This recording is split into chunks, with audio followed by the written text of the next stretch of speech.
Ryan Miller pressed the barrel of his service pistol against the kitchen doorframe.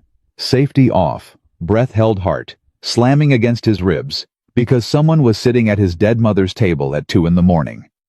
He hadn't been home in 11 months. His mother was gone. This house was supposed to be empty. Then the stranger turned around and whispered something that stopped him cold. "Don't you recognize me? Drop a comment telling me what city you're watching from. I want to see how far this story travels. And if stories like this hit different for you, subscribe and hit that bell. You won't want to miss where this goes." The drive from Fort Belvoir to Claiborne, Virginia, took Ryan Miller exactly 2 hours and 47 minutes. He knew because he watched the dashboard clock the entire way. Not because he was in a hurry, but because watching numbers change gave him something to focus on. That wasn't the silence, wasn't the dark stretch of highway unrolling in front of his headlights, and wasn't the thought he'd been fighting since the transport plane touched down at Dulles. She won't be there. His mother, Margaret Miller, 61 years old, sharp as a tack, until the day she wasn't gone from a stroke in February, while Ryan was in a forward operating base outside Kandahar, unable to get a flight home in time, unable to hold her hand, unable to say anything except what he'd managed to choke out over a crackled satellite phone connection before the signal dropped. "I love you, Mom. I'm coming." He hadn't made it. That was the sentence that had been sitting on his chest for the last 9 months, like a stone. Not heavy enough to crush him. Ryan Miller was a man who had carried heavier things, but heavy enough that he noticed it every morning when he woke up and every night when he tried to sleep. He hadn't made it. He pulled off Route 7 just after 2 in the morning, windows down, despite the October cold, because he needed the air, needed the familiar smell of Virginia in the fall, that particular mix of wood smoke and damp leaves, and something underneath it all that just smelled like home, even when home had stopped meaning what it used to mean. Claiborne was a small town. The kind where people still waved at strangers and left their porch lights on. Population 4,000, and change, most of them families who'd been here for generations, who knew each other's business, and whose grandparents were buried in the same cemetery on the east side of town. Ryan had grown up here, gone to school here, played Little League on the field behind the Methodist church, gotten his heart broken for the first time in the parking lot of the Dairy Queen on Main Street when he was 16 years old. His mother had never left. He had, but he always came back. The Miller house sat at the end of Birchwood Lane, a 2-story colonial that his grandfather had built in 1962, white clapboard siding with black shutters, a wraparound porch that sagged a little on the left side where the foundation had settled, and a massive oak tree in the front yard that Ryan had climbed approximately 4,000 times between the ages of 6 and 13. The house had been paid off for decades. It was his now, officially the paperwork completed through the estate attorney while Ryan was still overseas. His mother had been organized about such things. She always was. What his mother had not been was wasteful. She did not leave lights on in empty rooms. She did not leave lights on in empty houses. Ryan saw it before he even turned into the driveway. A warm yellow glow bleeding through the kitchen curtains, soft and unmistakable in the darkness of the quiet street. He sat at the end of the lane for a full 30 seconds, engine idling, hands on the wheel, telling himself he was imagining it. He was not imagining it. His jaw tightened. 11 months overseas. 11 months of controlled environments and threat assessments, and never, not once, letting his guard drop below a certain threshold. Because in that particular part of the world, the moment you stopped paying attention was the moment something happened that couldn't be undone. That hypervigilance didn't switch off just because you crossed back into American airspace. It didn't switch off because you exchanged your uniform for a pair of jeans and a flannel shirt. It didn't switch off because you were back in your hometown at 2 in the morning on a Tuesday in October. Ryan reached across to the glove compartment. His hand found the Glock 19 by muscle memory, his personal weapon, not an Army issue, licensed and registered to one Ryan James Miller of Claiborne, Virginia. He checked the magazine. Full. He chambered around, clicked off the safety. Then he turned off the truck's headlights, coasted silently into the driveway, and cut the engine. He sat for another moment, watching the kitchen window, looking for movement behind the curtain. There, a shadow, slow moving, unhurried. Whoever was inside wasn't panicking, wasn't ransacking the place. They were just in there, existing, like they had every right to be. That somehow made it worse. Ryan got out of the truck, closed the door with barely a click. He moved along the side of the house, old soldier habit staying close to the wall, minimizing his silhouette, and approached the front door from an angle rather than straight on. The spare key was still where it always had been, under the third loose board on the porch to the left of the door. His mother thought it was a perfect hiding spot. Ryan had tried to convince her for 15 years to use a lockbox instead. He didn't use the key now. Instead, he tried the front door handle directly. Unlocked. His chest went cold. She didn't lock the door. Someone left the front door unlocked and the kitchen lights on in my dead mother's house. He pushed the door open with 2 fingers. Slowly. Silently. The hinges were old, but he knew exactly which angle to hold the door to avoid the squeak muscle memory again from 1,000 late-night curfew violations as a teenager. The hallway was dark. He could hear something from the kitchen, a sound he couldn't immediately identify. Quiet and rhythmic. Running water. Whoever it was, they were at the sink. Ryan moved down the hallway. His boots made no sound on the hardwood, another thing that came from training from all those hours of learning how to move without announcing yourself. He reached the kitchen doorway and stopped, pressing himself flat against the wall beside the frame. He counted to 3. Then he brought the gun up to the doorframe, leaned around the corner, and took in the kitchen in a single hard scan. One person. Female. Young. Late 20s maybe. Dark hair pulled back in a loose knot. She was standing at the sink with her back to him, washing a mug, completely absorbed, completely unaware. On the table behind her, a backpack, a laptop, an open journal, a half-empty glass of water, and an apple with 1 bite taken out of it. She wasn't robbing the place. She was living here. Don't move. The woman froze. The mug slipped in her hands, but she caught it before it hit the sink. Put your hands up where I can see them, slowly. Her hands came up, slowly, shaking. Turn around, slow. She turned, and Ryan found himself looking at a young woman with dark circles under her eyes, a healing bruise on her left cheekbone that she'd tried to cover with makeup, and an expression on her face that was caught somewhere between terror and something else he couldn't name. She looked at the gun. She looked at him. She let out a shaking breath. Ryan, his jaw tightened. Who are you?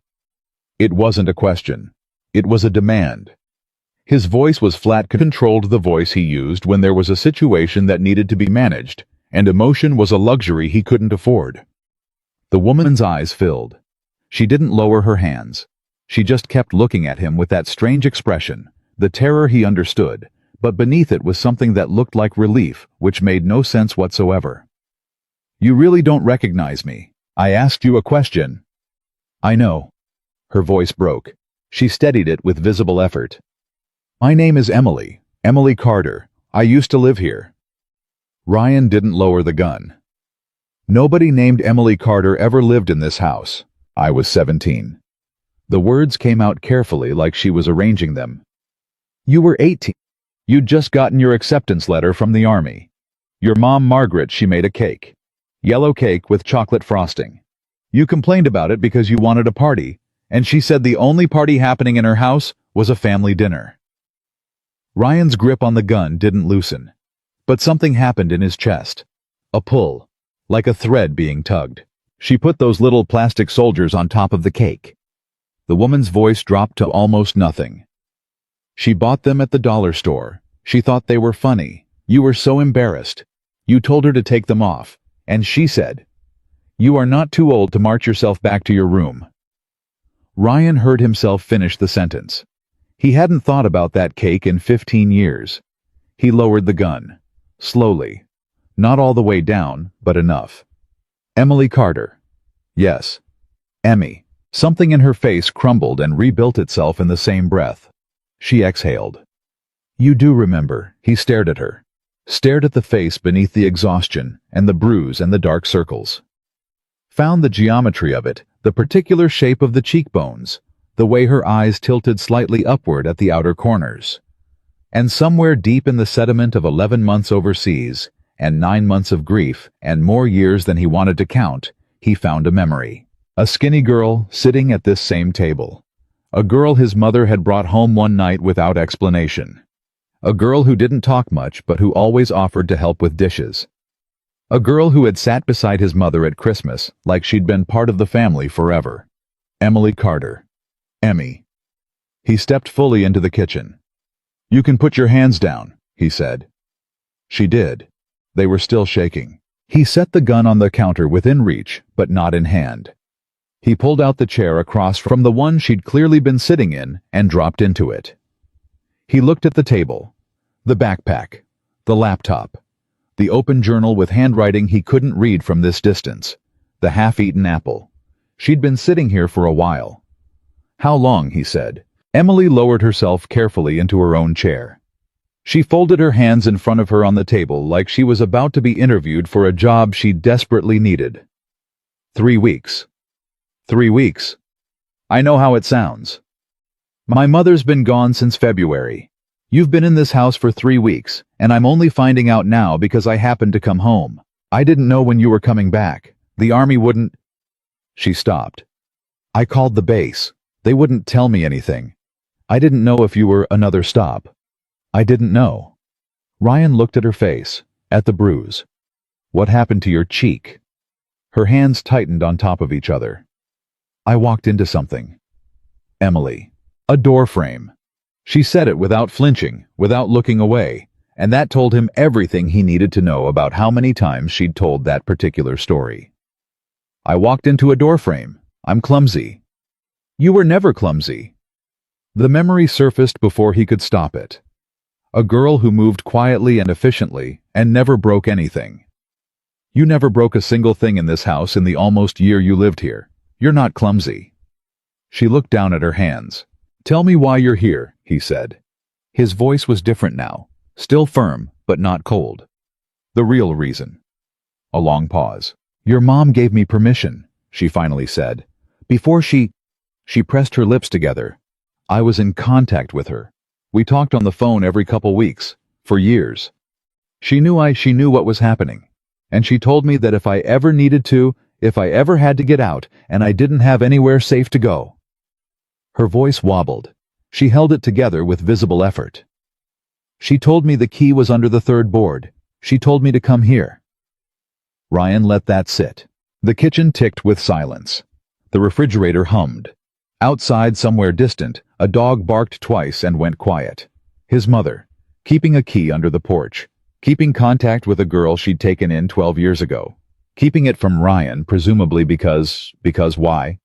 Because he never asked. Because he'd been deployed and busy and occupied with his own life. Because Margaret Miller had decided some things didn't need to involve her son. He felt something swell in his chest that he couldn't immediately name. "You were in contact with her," he said slowly. "All these years." "She called me on my birthday, every year." Emily said it simply. No performance in it, just fact. "Even when I moved, even when I changed my number, I'd always send her the new one. She sent me a card when I graduated from college. She stopped again. Started over. She never forgot me." Ryan's throat tightened. He looked away from Emily, looked at the table, at the wood grain of it. This table where he'd done homework, where he'd eaten 10,000 meals, where his mother had sat across from him countless times, and where apparently she had also sat across from this woman who was now sitting in the same chair Emily Carter had once occupied as a 17-year-old girl. His mother had never forgotten. And Ryan had. He hated himself for that a little. "What's happening?" he said quietly. "What are you running from?" Emily looked at him steadily. Something shifted in her face. The guarded layer, the careful distance she'd been maintaining since he'd walked in here with a gun, some of it fell away. "His name is Andrew Collins." She said it flat, factual. "We were together for 2 years, engaged for 6 months. Were. I left him 8 weeks ago." A pause. "Or I tried to." Ryan's eyes went to her cheek again. She caught him looking. "That happened 3 days before I left," she said. In case you're wondering about the timeline. He did that. She met his gaze. Didn't answer. Didn't have to. Where is he now? I don't know exactly. She looked down. That's the problem. I drove here from Richmond. I took back roads. I paid for gas with cash. I turned my phone off and left it in a gas station bathroom in Fredericksburg. She looked up again. But Andrew Collins has resources. He has money. He has... She exhaled slowly. He doesn't stop. That's what I'm telling you. He doesn't accept no. He doesn't accept gone. He's been even with my phone off. He's been calling the people I used to know, showing up at places I used to go. My friend Sarah called me on a borrowed phone last week to tell me he'd come to her apartment looking for me. He went to your friends' homes. Looking for me, yes. And he framed it as being worried. Her mouth curved into something that wasn't a smile. He's very good at framing it as being worried. He calls himself a concerned fiancé. He tells people I'm not well, that I need help. She paused. He's been doing that for a while, actually. Telling people I'm not well. It's... She seemed to consider her words carefully. It's useful.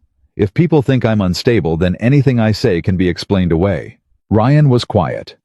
He'd seen this pattern before, not in Kandahar, but in his years as a medic and the women who came into the emergency rooms with stories that didn't quite add up, and bruises in places people don't usually bruise from walking into doorframes.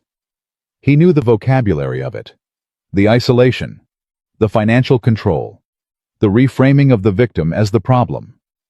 He'd taken a training on it once, a mandatory seminar, and the instructor had said something that had stayed with him. The most dangerous moment isn't when they hit you. It's when you try to leave. He looked at Emily Carter sitting across from him at his dead mother's kitchen table, and he understood not just intellectually, but with something that felt much older and much more direct, that this woman had walked into the most dangerous moment, and she had walked into it alone. You can stay, he said. Emily blinked. What? You can stay. He said it again, simple, final. My mother told you this was a safe place. I'm not going to walk in here and tell you she was wrong. She stared at him. Ryan, you just came home. You've been gone almost a year. This is your house. I know that. You don't even know me anymore. I know that too. Then why? Because my mother trusted you. He held her gaze. And because you walked in with a bruise on your face, and I'd have to be a different kind of man than I am to look at that and say, get out. Emily stared at him for a long moment. Her eyes were full, but she was holding it together. He could see the effort in the set of her jaw, the tightness around her eyes. She was a woman who had learned to hold herself together. Thank you, she finally said. She said it quietly, without drama. Like she wasn't used to people helping her and hadn't quite figured out what to do with it when they did. Ryan nodded. He stood up from the table. There's a room at the end of the hall on the second floor. It was yours before, I think. Something crossed her face, a flicker of recognition. The one with the window that looks out over the backyard. Yeah. She kept it. Emily's voice went soft. She kept it, he confirmed. He picked up his gun from the counter, checked the safety, tucked it away. Then he picked up his duffel from the hallway where he'd set it down. I'll take my old room. You okay in here for a bit? Yes. She was already gathering herself, sitting up straighter, hands more still. I'm okay. He started toward the hallway, then stopped. Emily. Yeah. He tracks your cash transactions. A pause. He might. I'm not sure what he has access to. Then tomorrow, we're getting you a prepaid card and a different phone, something clean. He said it over his shoulder. And we're talking to somebody at the sheriff's office. Ryan, I don't want to. We're talking to somebody. He turned enough to look at her. You don't have to do it alone anymore. She looked at him for a long moment. He couldn't read everything in her face, but he could read enough. The exhaustion. The wariness. The thing underneath both of those that looked cautiously, tentatively, like the beginning of something. It had taken her a very long time to locate. Relief. Okay, she said. He nodded. He walked down the hallway to the room that had been his since childhood. His mother's house. His mother's oak tree outside the window. His mother's hand in everything he touched, in the folded quilt at the foot of the bed, in the extra blankets in the closet, in the faint trace of her particular brand of lavender detergent that still clung to the curtains. He sat on the edge of the bed and put his face in his hands. He hadn't cried at the funeral. He'd missed the funeral. He'd stood in a forward operating base in Afghanistan and been notified by a chaplain, and then he had done what soldiers do. He had continued. He had kept moving. He had treated casualties and filed reports and written emails he never fully finished, and told himself he would grieve when he had the time and the space to do it properly.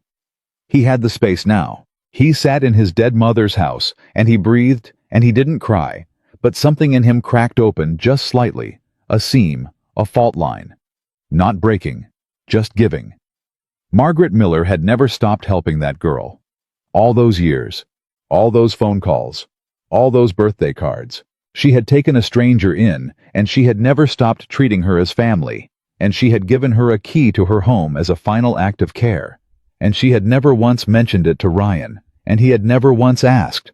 And that was its own kind of grief, wasn't it? Not just losing her, but realizing how much of her you'd never known. He lay back on the bed, stared at the ceiling. Down the hall, he could hear Emily in the kitchen. The soft sound of a cabinet closing. Water running. The quiet domestic sounds of a person making herself a cup of tea or rinsing a dish. The sounds of someone simply being in a house, which this house had not heard since February. She wasn't a stranger, Rye. He could almost hear his mother saying it. That particular tone, half amused, half scolding. The tone she used when she thought he was being deliberately obtuse. She was someone who needed a door to be open. Ryan closed his eyes. Outside the window, Virginia went on doing what it always did. Being quiet, being small. Being the kind of place where nothing dramatic was supposed to happen. Where men came home from wars and rebuilt themselves quietly. And the worst thing on the police blotter was usually a noise complaint or a fender bender on Route 7.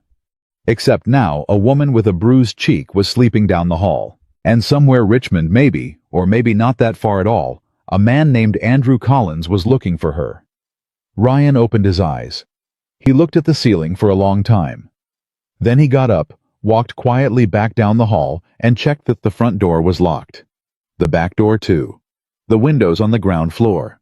One by one, methodically, the way you secure a perimeter. When he passed the kitchen, the light was off. Emily had gone upstairs. But on the kitchen table, next to the journal and the laptop and the backpack, she'd set something new. A folded piece of notebook paper with his name on it. He picked it up. I know this isn't what you came home to. I'm sorry for that. I'll explain everything tomorrow, all of it, I promise. I owe you that much. And I owed her a lot more than I could ever repay. She talked about you, you know. More than you probably know. She was proud of you. Every single day. Emily Ryan read it twice. Then he folded it back up and put it in his shirt pocket. He went around and checked every window one more time. And then he went back to his room and lay down in the dark and listened to his mother's house settle and breathe around him and tried to figure out what exactly he had just walked into. He had come home to bury something. He had not come home to this. But then again, he thought, staring at the ceiling, feeling the particular weight of that folded note against his chest.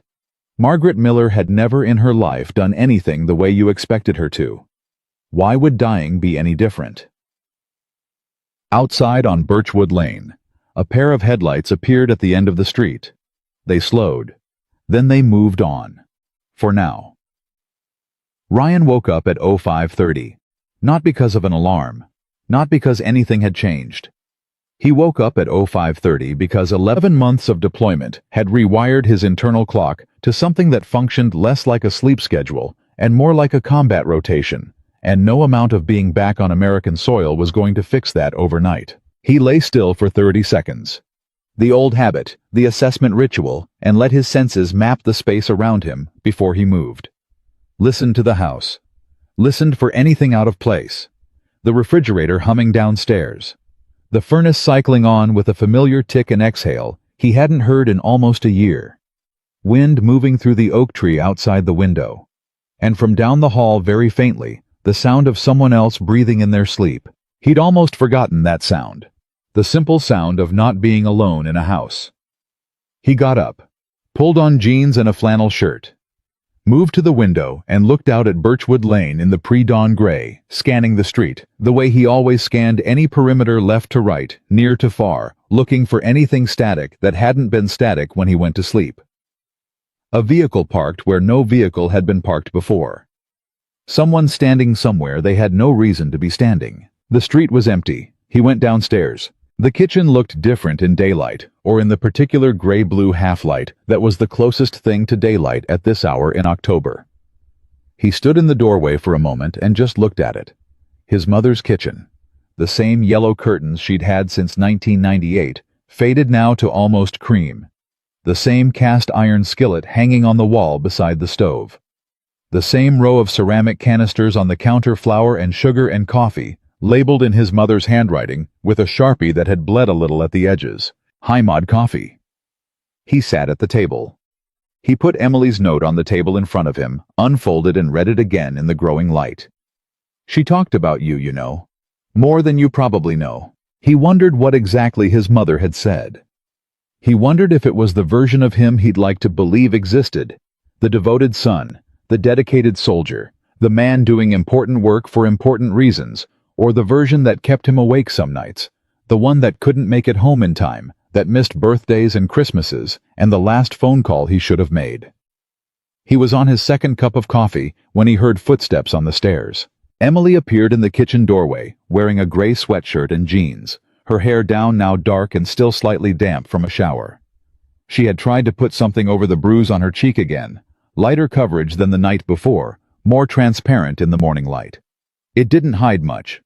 In daylight, the bruise was yellowing at the edges, the way bruises do when they're a week or two old, which told Ryan something about when exactly things had gone wrong enough for her to run. She stopped when she saw him at the table. "You're up." "Always." He gestured at the counter. "Coffee." She moved to the counter and poured herself a mug without asking where anything was.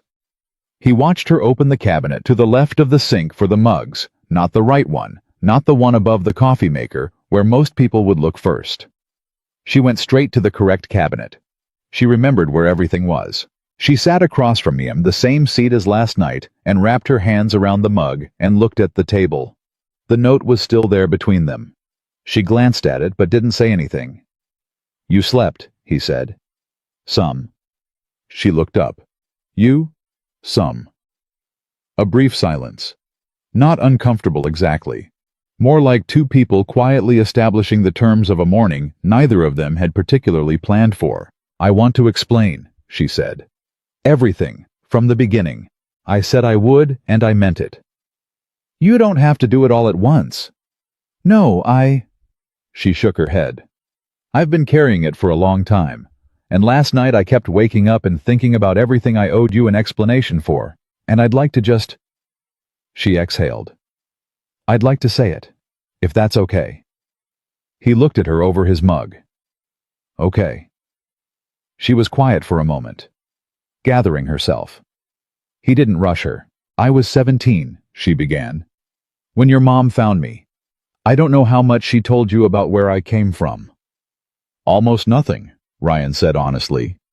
"She brought you home one evening and introduced you as Emily, and told me you'd be staying in the spare room for a while. I was 18 and self-absorbed and I didn't ask enough questions. That's on me." Something in Emily's face shifted. Almost like she'd expected him to know more than he did, and the admission that he didn't, that it wasn't indifference, but simply ignorance, recalibrated something for her. "My mother left when I was 9, she said. My father he wasn't a good person to live with. I won't go into the details because they're not—" She paused. "They're not what matters to the story now. What matters is that by the time I was 17, I had aged out of the system. I had no family that was an option, and I was sleeping on a rotation between two friends' couches and a shelter on the south side of Roanoke. I was working at a diner. I was trying to figure out how to make that work." Ryan held his mug, listened. "Your mom used to come into the diner on Saturday mornings. Emily almost smiled. She always ordered the same thing. 2 eggs over easy wheat toast, black coffee. She tipped 40% every single time, which on a $3 breakfast isn't a lot, but it's the 40% that matters when you're counting it. She looked at her coffee. She started talking to me. Just small things. How I was doing, how long I'd been working there, did I go to school? Regular questions. I was used to people asking questions that felt like surveillance, and hers didn't feel like that. They felt like she was just interested. That was her, Ryan said. She was always interested. One Saturday she came in and I'd been at the shelter the night before, and there had been a situation. Nothing serious, but there was an altercation, and She touched the back of her hand absently, a self-conscious gesture. I had some marks on my arms from trying to separate 2 other women from fighting. Your mom saw them. She looked at them for a long time without saying anything, and then she just said, Emily's voice shifted, lower, an imitation of a memory. Where are you sleeping tonight? Ryan said nothing. I told her I'd figure it out. She looked at me the same way she probably looked at you when you tried to tell her something she didn't believe, and she said, Honey, I didn't ask if you'd figure it out. I asked where you're sleeping tonight. Emily wrapped both hands tighter around her mug. I didn't have an answer. She left a 20 on the table for a $3 breakfast, and she said, My shift at the library ends at 4. You'll find me in the parking lot. Bring whatever you've got. And then a small sound, almost a laugh. She just picked up her purse and left, like it was already decided. Ryan looked at the ceiling for a moment, looked back. That's her, he said. I was in your spare room by 5 that afternoon. Emily looked at him. I kept waiting for a catch. There's always a catch. Every place I'd been in the system, every person who helped there, was eventually a catch. Some condition, some expectation, something you'd find out later that explained why the kindness wasn't free. There wasn't a catch. There wasn't a catch. She shook her head slowly. She just fed me, gave me a room, helped me get my GED, sat at this table and did algebra homework with me because I'd missed 2 years of school and I needed to catch up if I wanted to apply to college. She was just your mom. That's all she was. She was just... Her voice broke on the last word. She stopped, took a breath. Sorry. Don't be. I think about her every day. She said it directly. No apology in it now. Not as a saint, not as some perfect person. Just as the person who looked at me and decided I was worth keeping track of. That's not nothing. For some people, that's everything. Ryan was quiet. He thought about his mother in her kitchen at this table, doing algebra homework with a 17-year-old girl she'd met at a diner. He thought about her calling Emily on her birthday. Every year. For 12 years? He thought about birthday cards and phone calls, and a key under a porch board. And all the things a woman does for someone she has decided to love without making a production of it. He had never known. She had never told him, and he was working out how to feel about that, the gratitude for who his mother was, and underneath it, the sharp edge of something that wasn't quite jealousy, but was adjacent to it. The realization that his mother had had this whole dimension of her life that he hadn't been part of. That she had loved someone else quietly and steadily and completely in the same house, with the same hands, with the same voice, that had told Ryan he was not too old to march himself back to his room. He'd thought he knew her. He'd thought he knew her completely. He was discovering that you never completely know anyone, even the people who made you. Why didn't she tell me, he said. It came out lower than he intended. Not accusatory, just honest. About you. About keeping in touch all those years. Emily looked at him carefully. I asked her that once, a few years ago. A pause. She said, Ryan has enough to carry. He doesn't need to carry my joys too. The kitchen went completely quiet. Ryan set his mug down. He looked at his hands.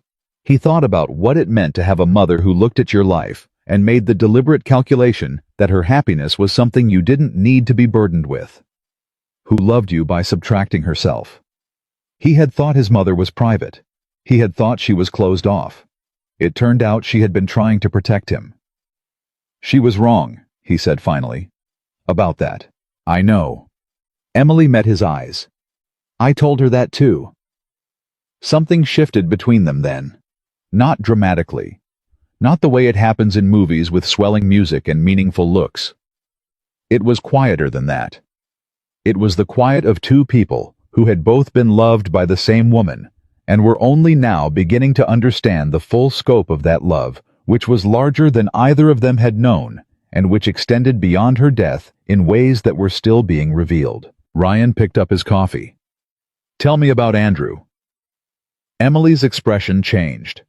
The softness that had been there talking about Margaret, it didn't disappear entirely, but something moved in front of it. A careful distance came back. You don't have to know everything about Andrew to understand the situation. I'm not asking because I want the story. I'm asking because if this man is going to show up in this town looking for you, I need to know who I'm dealing with. That's it. She looked at him for a moment. Then she nodded. I met him at a fundraiser, she said. 3 years ago, I was working for a veterinary clinic in Richmond. A colleague brought me to a charity event for an animal rescue, which is how I know the world has a sense of humor because Andrew Collins does not care about animals. He went to that event to be seen, to be photographed with the right people. A short pause. But he saw me, and he was very good at making you feel like the only person in the room. That's how it starts. That's how it starts. She looked at her coffee. He was charming. He was generous. He was attentive in a way that felt I'd never had that. I'd never had somebody who seemed so focused on me, so interested in every detail. Who remembered things I'd said in passing. Who showed up with exactly the right thing at exactly the right moment. She paused. I know how that sounds looking back at it. It sounds like someone who was very good at paying attention in order to use what they found. She looked up sharply. And then something in her face relaxed, as if she'd been bracing for a different kind of response. Yes, that's exactly what it was. What was the first thing you noticed? Ryan said. The first moment that felt off. She considered. He didn't like my friend Sarah. He never said anything overtly, he was never rude to her in front of me. But he'd say things after we saw her, small things. She seems like someone who holds you back. Does she always make you feel guilty for having nice things? Nothing you could point to. Nothing big enough to call out. Just... She moved her hand in a slow circle. Drips. And you started seeing Sarah less. And I started seeing Sarah less. She said it flat. Factual. And then it was the other friends. And then it was my apartment. Why did I still have my apartment? It was a waste of money. I was at his place every weekend anyway. And then it was the joint account, because it was just practical, wasn't it? It made the most sense for expenses. And then... She stopped. You don't have to boil a frog slowly if it keeps getting in and out of the pot. But if the pot is the only warm place in a very cold world, you stop noticing the temperature. Ryan looked at her. When did it turn physical? A long silence. 8 weeks ago, she said. Which is not accurate. He waited. That's when it got bad enough that I had a bruise I couldn't explain away to myself. She touched her cheek. But there was other stuff, before, that I'd told myself was something else. Being grabbed too hard. Being... She stopped. Started over. There was a time about a year ago when he held my wrist for a long time. Too long. In a way that wasn't affection. And I told myself he was upset. He was stressed, he had a lot of pressure on him. I told myself the story I needed to tell myself to stay. Because leaving felt impossible. Because leaving was impossible. Or it felt that way. She looked at him directly. My name wasn't on the lease. I'd let my apartment go. My money was in a joint account he managed. My car was in his name. He'd convinced me to trade mine in for one he picked out and the paperwork. She shook her head. He was good with paperwork. Everything was technically legitimate. Everything was technically my choice. But when I looked at where I'd ended up, I had no house, no car, no money. I could access independently, no friends. I still talked too regularly. I was 39 inches deep in someone else's life, and my own life had just... She made a gesture. An evaporation. Gone. Ryan absorbed this. He'd heard this pattern described in training. He'd seen the end stages of it in emergency rooms. knowing the vocabulary of it, and seeing it in the face of a person sitting across your mother's kitchen table were two profoundly different things. "How did you get out?" he said. "Sarah." Emily's voice changed, warmer. "She never stopped, even when I pulled back. Even when I was cold to her because Andrew had convinced me that she was negative and toxic, and that I needed to protect my energy from people like her." A small pained laugh. "I was cold to her for almost a year, and she never stopped texting, just small things. Thinking of you. Just checking in. No response needed, just wanted you to know I'm here. For months, just constant low-level presence. She kept the door open. And then one night, Andrew..." Emily paused. Her jaw tightened. "One night 8 weeks ago, he came home from something I don't know what happened, and he was different than he'd ever been before. Not louder, quieter. That was the frightening thing. And he said something to me that was..." She stopped again. "It doesn't matter what he said exactly. What matters is that after he said it, he grabbed me. And I fell. And I hit the counter with my face." She looked at Ryan steadily. "And I lay on the floor of his kitchen, and I thought this is what it took. For me to see it clearly. This is what it took for me to stop explaining it away." The house was very still around them. "I didn't call the police," she continued. "I know that's the obvious question. I didn't call because I knew what would happen. He knows everyone. He's contributed to campaign funds to police charity events. He's on the board of 2 local nonprofits. He knows people. And I had..." She exhaled. "I had nothing. No documentation. No history. Nothing but a bruise that I'd been telling people came from a doorframe." "So you ran." "I took 3 days to prepare." She said it with a quiet precision that Ryan recognized as something trained rather than natural. "I didn't let him see that anything had changed. I went to work. I came home. I was normal." The word landed with a weight that suggested what normal had cost her. "I took cash out in small amounts over 3 days. I took the things that were mine, truly mine things from before. Andrew and I put them in a bag in the trunk of a rental car I booked under a different card he didn't know about." She looked at him steadily. "Your mom had told me once years ago to always keep one card he doesn't know about." She said it like it was general life advice. Something moved in Emily's face, a kind of retrospective recognition. "I don't think it was general." Ryan thought about his mother at 61 years old on the phone, with a woman she'd taken in 12 years earlier, dispensing advice about keeping a hidden card in your wallet. He thought about how specific that advice was, how deliberate. His mother had known somehow that Emily was not in a safe situation. His mother had been preparing her for a long time.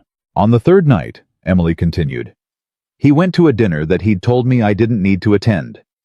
The moment his car left the garage, I had 17 minutes to get out before his building's security rotation changed, and they'd be able to track which exit I used." She paused.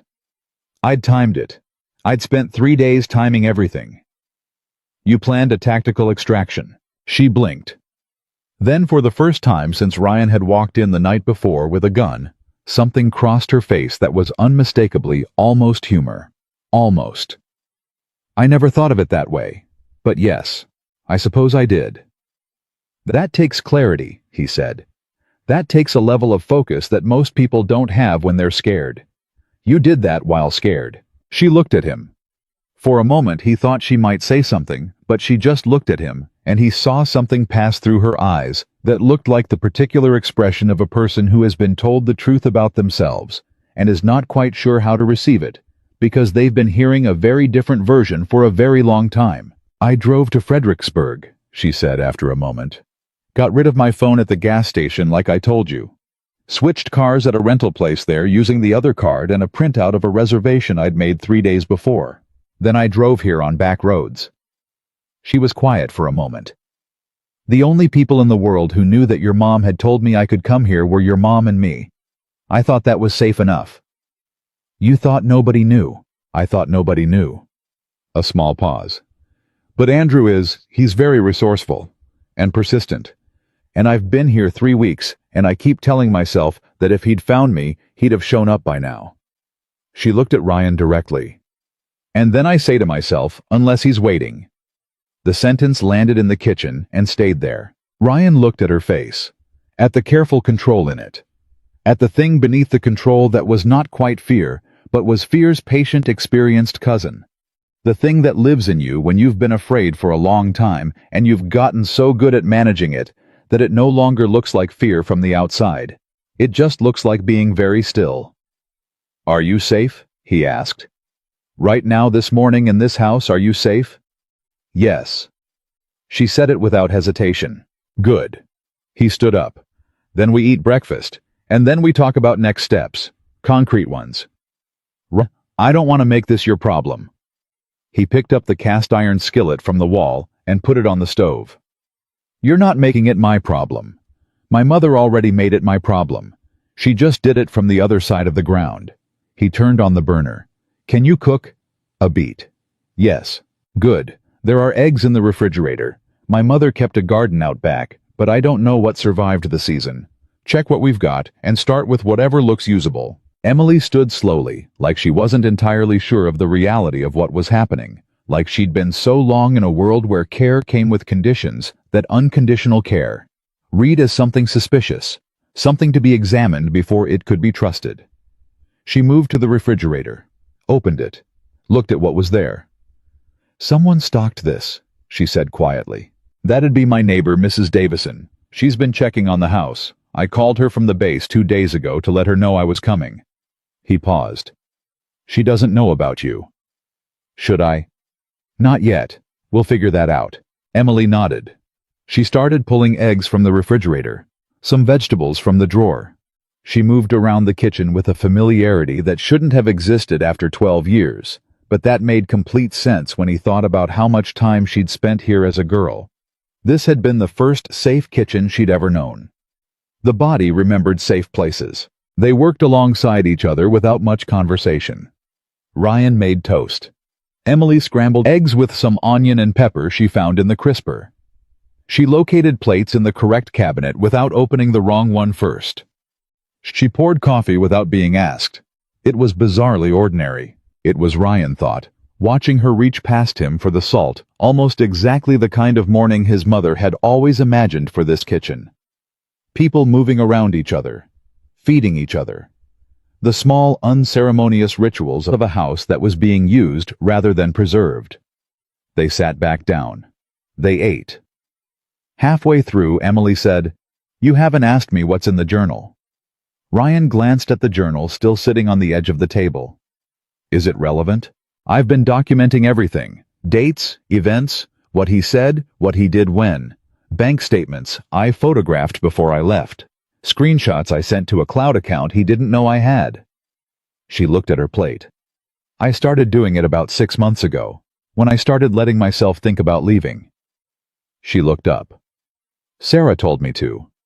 She said the most important thing you can do is write it all down while it's fresh, because later people will try to tell you that you misremembered, that it wasn't as bad as you thought, that you're exaggerating. Her jaw set. I didn't misremember. No, Ryan said. You didn't. It's all there. Everything. Enough to... She stopped. I don't know enough to what? I don't know what the legal situation looks like. I'm not sure anything I documented rises to the level of what... We'll find out. He said it firmly. There's a sheriff's deputy in this county, a woman named Karen Reyes, who works specifically with domestic situations. She's good. She's not going to look at you and tell you you're overreacting. Emily was quiet. How do you know Karen Reyes? I grew up here. He almost smiled. I know everybody. Is she? She's solid. She's discreet. She'll look at what you have and tell you honestly what can be done. I know her. Trust me on this. Emily was quiet for a moment, eating, thinking. And if Andrew shows up before I've talked to her? Ryan looked at her steadily. Then I answer the door. He's not going to be intimidated by... I'm not trying to intimidate him. I'm trying to make it clear in whatever way I have to that you are not alone. That's different from intimidation. He paused. People like Andrew Collins depend on their targets being isolated. It's load-bearing to the whole system. You take the isolation away, the rest of it starts to collapse. Emily stared at him for a moment. Your mom said the same thing, she said. Not those words, but the same idea. He looked at his plate. She was a smart woman, he said quietly. The smartest I ever knew. They sat with that for a moment. Let it sit. Let it be what it was. Two people at a table grieving the same person in different registers, finding slowly and imperfectly a way to grieve in the same room. Ryan pushed his plate aside. Tell me about your work, what you're doing now. I was at the veterinary clinic in Richmond. I obviously can't go back there. There are practices here, and in Charlottesville, which is close enough. I have my certification. I've been keeping up my CE credits. She said it quickly, like she wanted him to know she hadn't stopped moving, hadn't let things slide. I didn't let him take my professional stuff. That was the one thing I kept separate. My certifications, my professional contacts, all of it. He didn't touch that. A pause. I think because it seemed small to him. He didn't understand why it mattered to me. Because it was yours. Because it was mine. Ryan nodded. Then we start there. Today we handle the immediate security stuff, phone, prepaid card. I want to change the locks on this house. This afternoon I'll call Karen Reyes and set up a time for her to come by or for us to go in. And tomorrow, he paused. Do you want to work? She blinked. Do I want to? Yes, of course. I know people. I'll make some calls. Emily looked at him across the table. There was a complicated expression on her face, gratitude and resistance in equal measure. He recognized it. He'd seen it in patients who'd been alone long enough that help felt like a threat. Why are you doing this? She said. Not hostility, genuine question. Because my mother would have done it, he said. And because it's the right thing to do. He paused. And because... He stopped. Chose his words carefully. Because I've been overseas for 11 months, and I've spent 11 months being somewhere where doing something useful was the whole point of every day. And I came home, and I had no idea what I was going to do with myself. So. He looked at the table. This helps me too, is what I'm saying. You're not just taking. Emily was quiet. Okay, she finally said. Okay. He stood, started collecting plates. Ryan. He turned. She was looking at him with the kind of directness that you develop when you've stopped being able to afford indirectness. He's going to find me eventually.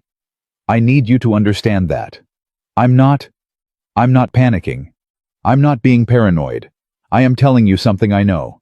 Andrew Collins does not stop looking for things he's decided belong to him. Ryan held her gaze. Good, he said. She frowned. Good? Because I'll be here when he does.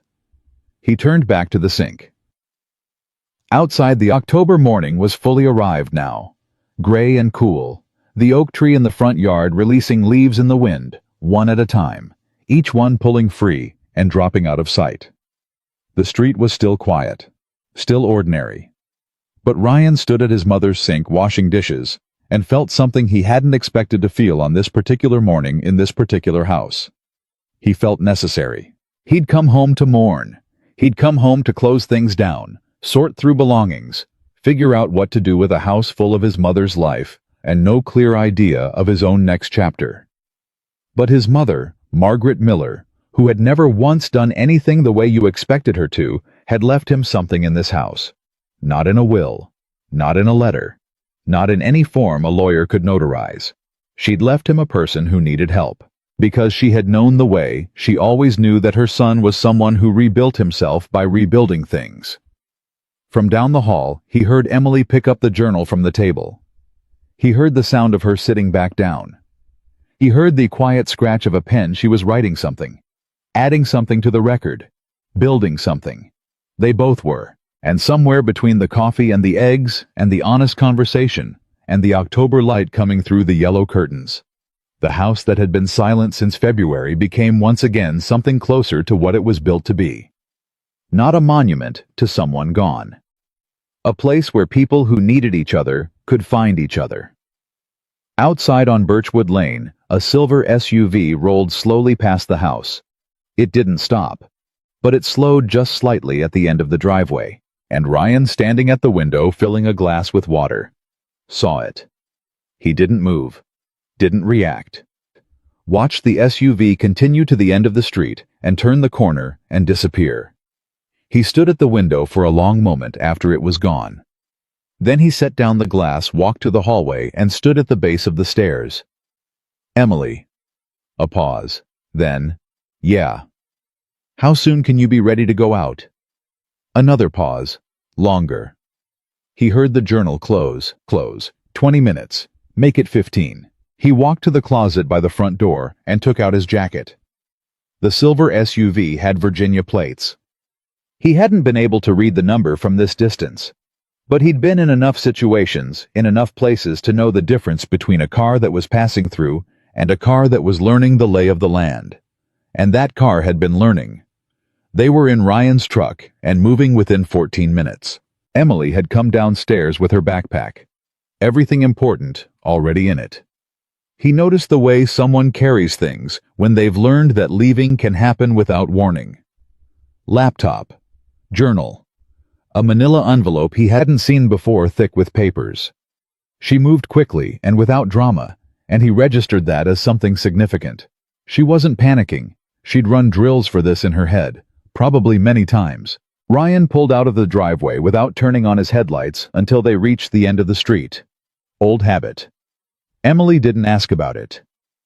Did you see the car? She said. Silver SUV, Virginia plates. It slowed at the driveway. What time? Just now, 7:40. She was quiet for a moment, looking at her hands in her lap. He uses a service sometimes. Not a private investigator exactly. More like people he knows who do things for money and don't ask questions. What kind of things? Surveillance, mostly. Finding people. She paused. Delivering messages. Ryan's jaw tightened. What kind of messages? Flowers once. To a woman who'd testified against a business partner of his. Flowers with a note that said he hoped everything in her life was going well. She looked at him. She understood what the note meant. So did I when he told me about it. Ryan kept his eyes on the road. He told you about that. He thought it was clever. He liked being clever where I could see it. He liked me knowing what he was capable of. She exhaled. It was a leash, not a confession. He was too smart for confessions. The county sheriff's office was 7 minutes from Birchwood Lane, a brick building on the east side of town, with an American flag out front and 2 cruisers in the parking lot. Ryan had driven past it 1,000 times in his life, and it had always been just part of the furniture of the town. Unremarkable. The way important things sometimes are until you need them. He pulled into the lot and cut the engine. Emily didn't move immediately. I've never done this before, she said. Officially. I know. What if she thinks I'm... She won't. Ryan looked at her. But even if someone did, and Karen, won't you have that envelope? You have the journal. You have 3 weeks of clear thinking and documentation. You're not walking in there with nothing but a story. You're walking in there with evidence. Emily looked at the manila envelope in her lap. I wasn't sure if it would be enough. Let's let Karen Reyes decide what's enough. That's her job. He paused. Can I ask what's in the envelope? Bank statements. Screenshots of his messages. I backed them up to a cloud account he didn't know existed before I left. Photographs. She stopped briefly. Of injuries. From before the last one. Ones I told myself didn't count. She looked straight ahead. They count. They count, Ryan said. She nodded once, picked up the envelope, opened the truck door. Karen Reyes was a compact woman in her mid-40s with close-cropped silver hair and the kind of face that had learned to be neutral without being cold. Ryan had known her peripherally for years. She'd gone to school with his older cousin. She'd been on the force for almost 2 decades, and she'd developed the county's domestic violence response protocol almost single-handedly after a case 6 years ago that the town still talked about in low voices. She brought them into a small conference room off the main hall, closed the door, got them both coffee without asking, and sat across the table with a legal pad and a pen. She didn't uncap immediately. She looked at Emily. Take whatever time you need, Karen said. I'm not going anywhere. Emily looked at the table for a moment. Ryan watched her make a decision. He could see it happen, could see the moment she chose to stop managing what she showed and just let it be seen. She opened the envelope. She started talking. Ryan sat beside her and didn't say anything. This wasn't his to carry.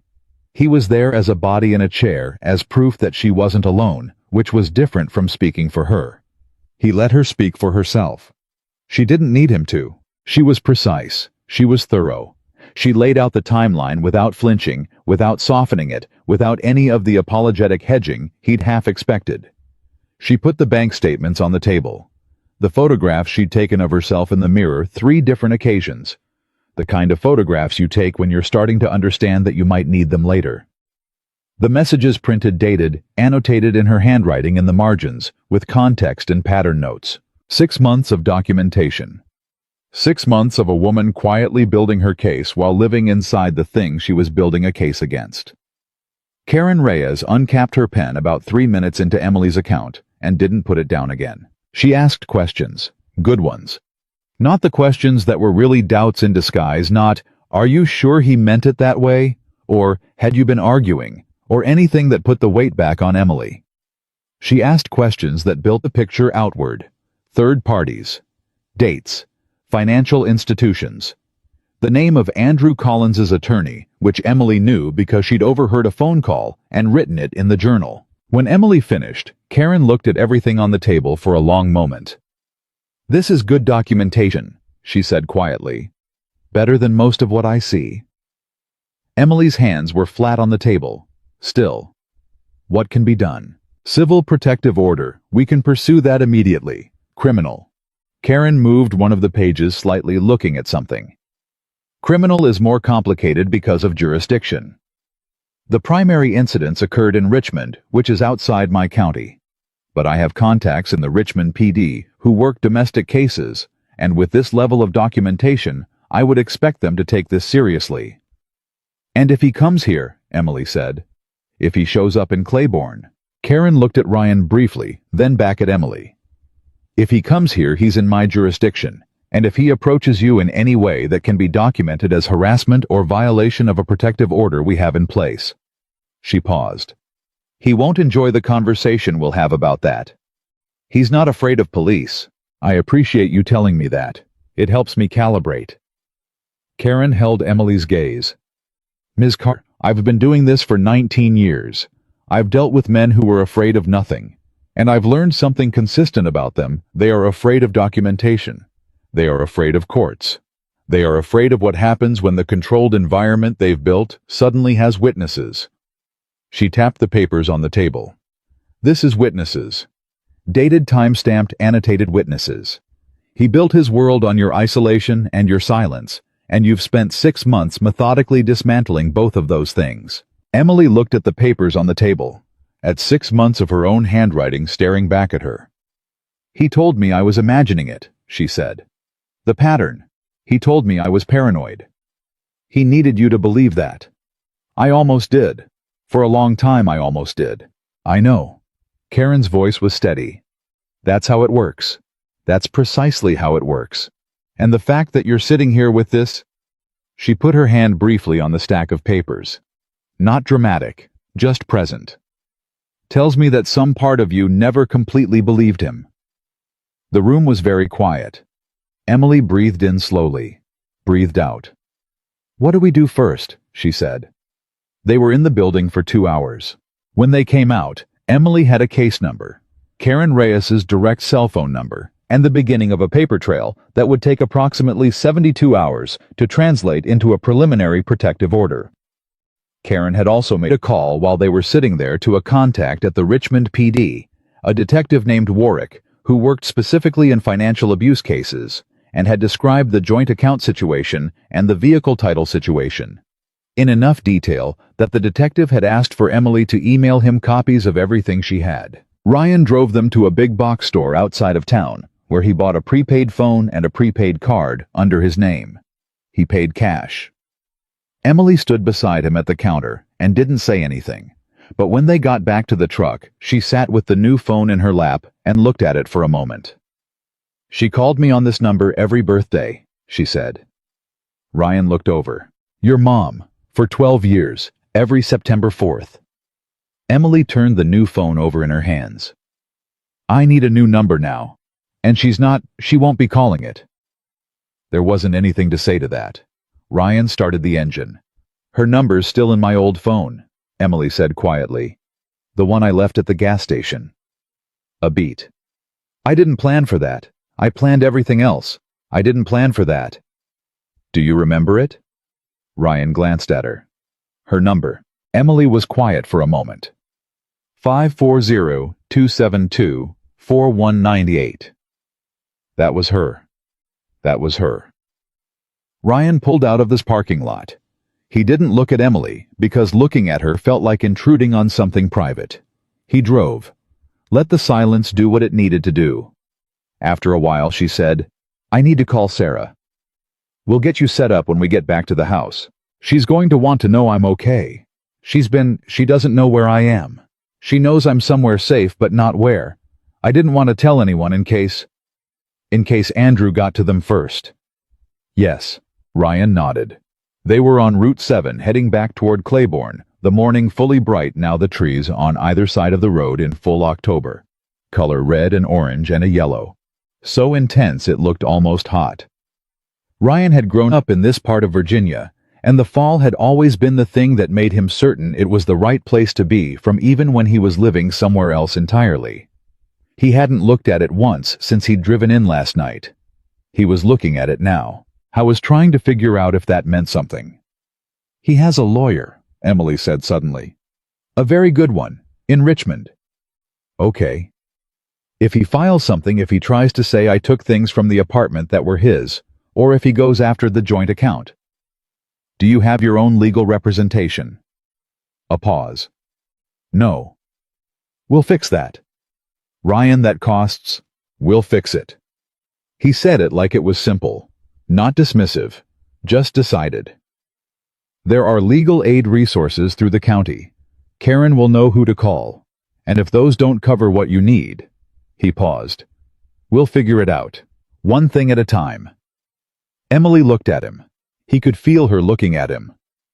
Why are you doing all of this? She said. Not the version you gave me this morning. The real version. Ryan drove for a moment without answering. The road curved, the trees moved, because I spent 11 months watching people in impossible situations, he said. People who needed very basic things, safety documentation, someone who would stand next to them and say, I see what's happening here. And the ones who had someone standing next to them. He paused. They made it through things that seemed unsurvivable. The ones who were alone. He stopped. I couldn't always be the one standing there. In Kandahar, I couldn't always get there in time. His voice was level, factual, stripped of drama. I'm here now. I can stand here now. So, Emily was quiet. I'm sorry, she said after a moment, for what you saw over there. He nodded, kept driving. They were almost back to Birchwood Lane when he saw the silver SUV again. It was parked 2 blocks from the house, facing the wrong direction for normal street parking, too far from any driveway, too precisely positioned with a sightline to the end of their block. Ryan saw it before Emily did. He didn't react, didn't slow down. Drove past it at a normal speed and glanced at the driver, a man in his 30s, unremarkable-looking gray jacket, sunglasses, despite the overcast sky. The man didn't look at them. Was very careful not to look at them, which was itself a look. Ryan turned onto the next block and came around to the house from the other direction. Don't look back, he said. Emily had already gone tense beside him. I didn't see it when we left. It wasn't there when we left. It's been moving. Ryan. We're going inside. We're calling Karen. We're going to do this right. He parked and turned off the engine. Does Andrew Collins have a silver SUV, or does this belong to someone he hired? He drives a black Range Rover. Her voice was controlled. Barely. But he uses, I told you, people. Then this is a hired watcher, which means he knows approximately where you are, but doesn't have the address confirmed yet. Ryan thought through it quickly. He followed us from the house when we left this morning, or he's been narrowing coordinates and the house is one of 3 or 4 he's checking. Either way, he's close. He's close, but close isn't the same as done. Ryan looked at her. You've done everything right. You talked to law enforcement. You have documentation. You have a case number. That changes what he can do. He doesn't know that yet. No, but he will. They went inside. Ryan locked the door both locks and stood for a moment in the hallway. Emily put her backpack down at the foot of the stairs. She was holding herself very still in the way she held herself still when she was working hard not to let something show. Ryan called Karen Reyes, described the SUV, the location, the direction it was parked. Karen said she'd have a cruiser come through the street in the next 30 minutes on a routine patrol. Not overt, not a confrontation, just presence. When he hung up, Emily was in the kitchen. She'd made tea, his mother's Earl Grey, from the canister on the counter. She was standing at the window. Don't stand at the window, Ryan said, not harshly. She stepped back, held her mug. I hate this, she said. I hate that I have to think about where to stand in a room. I know. I hate that he gets to be the reason I can't. She stopped. I left. I did everything right. I planned for 3 days, and I drove on back roads, and I ditched my phone, and I documented everything. And he still...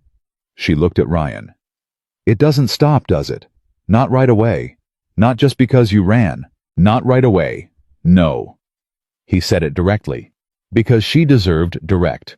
She was done with people softening things into shapes that were easier to carry, but harder to see clearly. It stops when there's enough structure around you that he doesn't have a move left. Legal structure. Philly. I'll say that this is a private residence that the person he's looking for is not available to him, and that he should direct any further communication to the protective order process currently underway through the county court. He paused.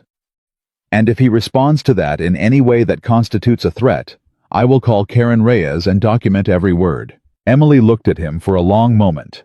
He could see her working through it, testing the reality of it against the world she'd been living in, where there were no clean solutions and no one standing in the gap. You sound very calm, she said. I'm a medic. Calm is a professional requirement. He set down the coffee. Also, I dealt with people much more dangerous than Andrew Collins, in conditions significantly worse than suburban Virginia. So, something shifted in her face. Not quite a smile, closer to the shadow of one. That's actually reassuring. Good. He sat down at the table. Sit down, drink your tea. Let Karen's people do their sweep. And then we're going to talk about what happens if he escalates. She sat, drank her tea. Her hands were steadier now. From the street very faintly they heard a car pass. Then another. Then, at a certain point, Ryan heard something. He recognized the particular unhurried sound of a county cruiser running its routine patterns. Slower than civilian traffic. Deliberate without being performative. He watched Emily hear it too. Watched something in her shoulders change. She hadn't been protected in a long time. She'd forgotten what it felt like to have a structure around her that wasn't a cage. He's going to try to talk to me, she said. Directly, eventually. He'll try to get around everything and get to me directly. He always believed that if he could just talk to me that he could... She stopped. He was usually right. That's the terrible part. He was usually right. If he got me alone and talked to me, he could rewrite things. Make me doubt what I knew. He's very good at it. Ryan heard this carefully. Then he doesn't get you alone, he said. That's not always, Emily. He held her gaze. He doesn't get you alone. That's not a complicated strategy. It's the whole strategy. He needs access and isolation. You remove both of those, you remove his tools. He paused. If he contacts you by message, you forward it to Karen and you don't respond. If he shows up somewhere you are, you leave and you call Karen. If he somehow gets you in a conversation, you say one sentence, my attorney will be in contact, and then you end it. I don't have an attorney yet. You will by tomorrow. Emily stared at him. I've been doing this alone for 8 weeks, she said. Making every decision alone. Calculating everything alone. And now you're just... She gestured slightly helplessly. How are you doing this? You just got home. You should be resting. You should be grieving. You came home to an empty house and you found me instead, and you're just treating it like it's completely normal." Ryan was quiet for a moment. "It's not normal," he said. "None of this is normal." He looked at this table, at the grain of the wood he'd looked at for his entire childhood. "I came home to bury my mother, to sort through what she left and figure out what comes next. And what she left," he glanced up, "was apparently you." He looked back at the table. "She knew what she was doing. She always did. So I'm trusting that." The kitchen was very still. From somewhere outside, not on the street but further away, a car door slammed. Not the cruiser. Something else. Both of them went quiet. Both of them listened. Nothing followed the sound. Ryan released a slow breath. His phone buzzed. A text from Karen Reyes, SUV gone. Moved on when cruiser came through. Plates run registered to a shell company in Henrico County. Not Andrew Collins' name directly, but we're looking at it. Stay put. Stay in contact. He showed the screen to Emily without comment. She read it. Read it again. "A shell company," she said. "He's being careful. He's always careful. But he made a move, and we documented it." Ryan set the phone down. "That's the second document in the pile. Every move he makes from here is another document." Emily looked at the phone on the table. At the text message on the screen. At the case number Karen had written on a business card that was now sitting beside the Earl Grey canister. She put down her mug. She looked at Ryan. "I need you to understand something," she said. Her voice had changed quieter, but harder. Like something underneath it had solidified. "When I came here, when I unlocked that door 3 weeks ago and came into this house, I wasn't thinking clearly about what I was doing. I was thinking about the only place I'd ever been safe, and I drove to it, and I let myself in, and I didn't think past that. I didn't have a plan. I just had a door that Margaret Miller had told me would be open." She paused. "But now I'm thinking clearly, and I need you to know that I'm not. I'm not someone who needs to be managed. I'm not someone who needs to be handled. I know it probably looks like... It doesn't look like that. I've been making my own decisions for a long time, even the bad ones, even the ones that kept me somewhere I shouldn't have stayed." She looked at him steadily. "I'm asking for help. That's different from needing someone to take over." Ryan held her gaze for a moment. Then he nodded once. "Understood. I'll make the call to the legal aid office myself. I'll give you the number. I'll talk to Karen Reyes when I need to talk to Karen Reyes, on my own. Good. And if Andrew Collins comes to this door..." She paused. "I want to be the one who decides what happens, not you deciding for me." "Okay," Ryan said, "but I'm still answering the door." She looked at him for a moment. "Fine," she said. "You can answer the door." The corner of his mouth moved. Not quite a smile. She caught it, and something shifted in her own face, not quite a smile either, but close.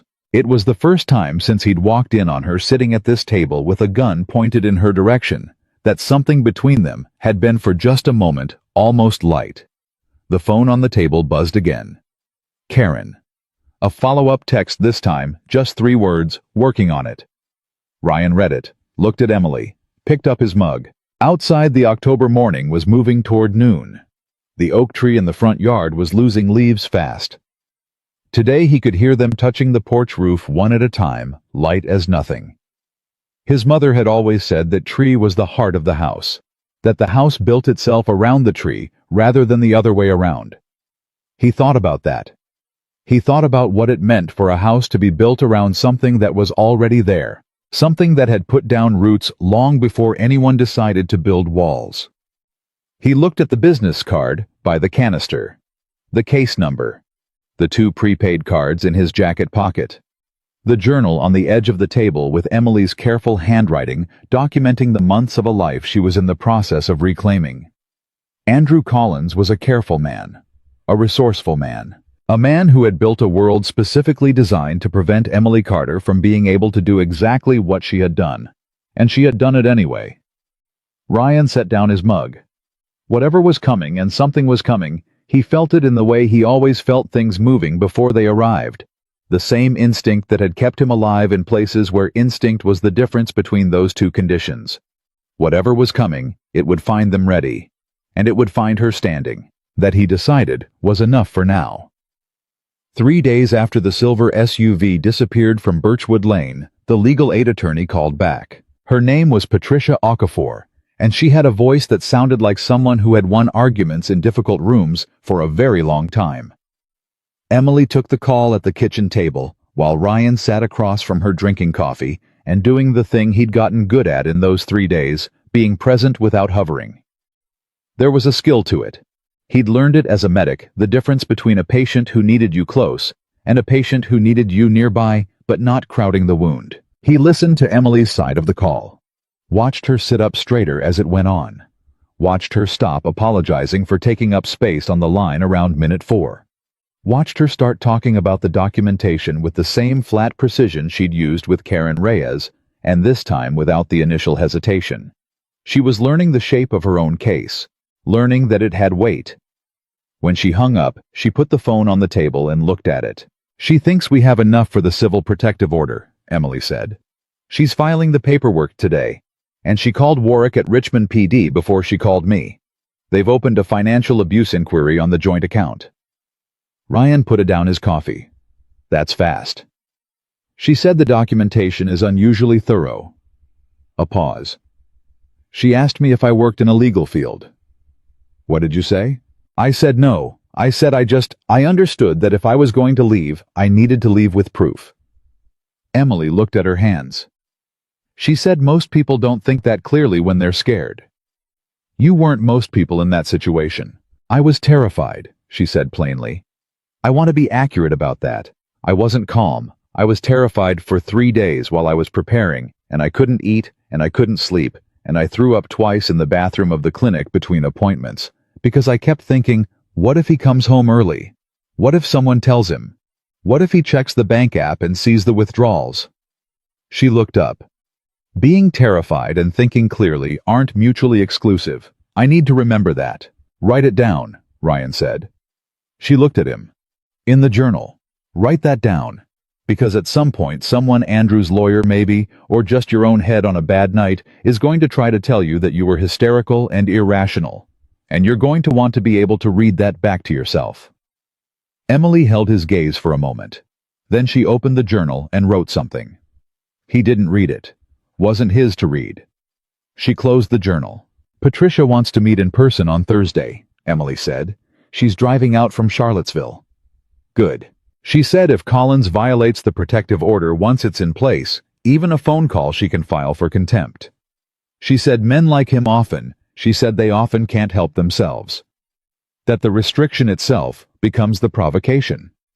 That they'd rather prove they can't be controlled than walk away. Emily was quiet for a moment. She said to document everything, every contact, every car that slows down, every hang-up call on the new phone. "Karen's already got the SUV log." "I know. I'm going to call Karen this afternoon and make sure everything is coordinated." She looked at him carefully. "You don't have to manage this." "I know that." "I mean it. I'm not—" "Emily, I know." He said it without impatience. "Drink your coffee." She drank her coffee.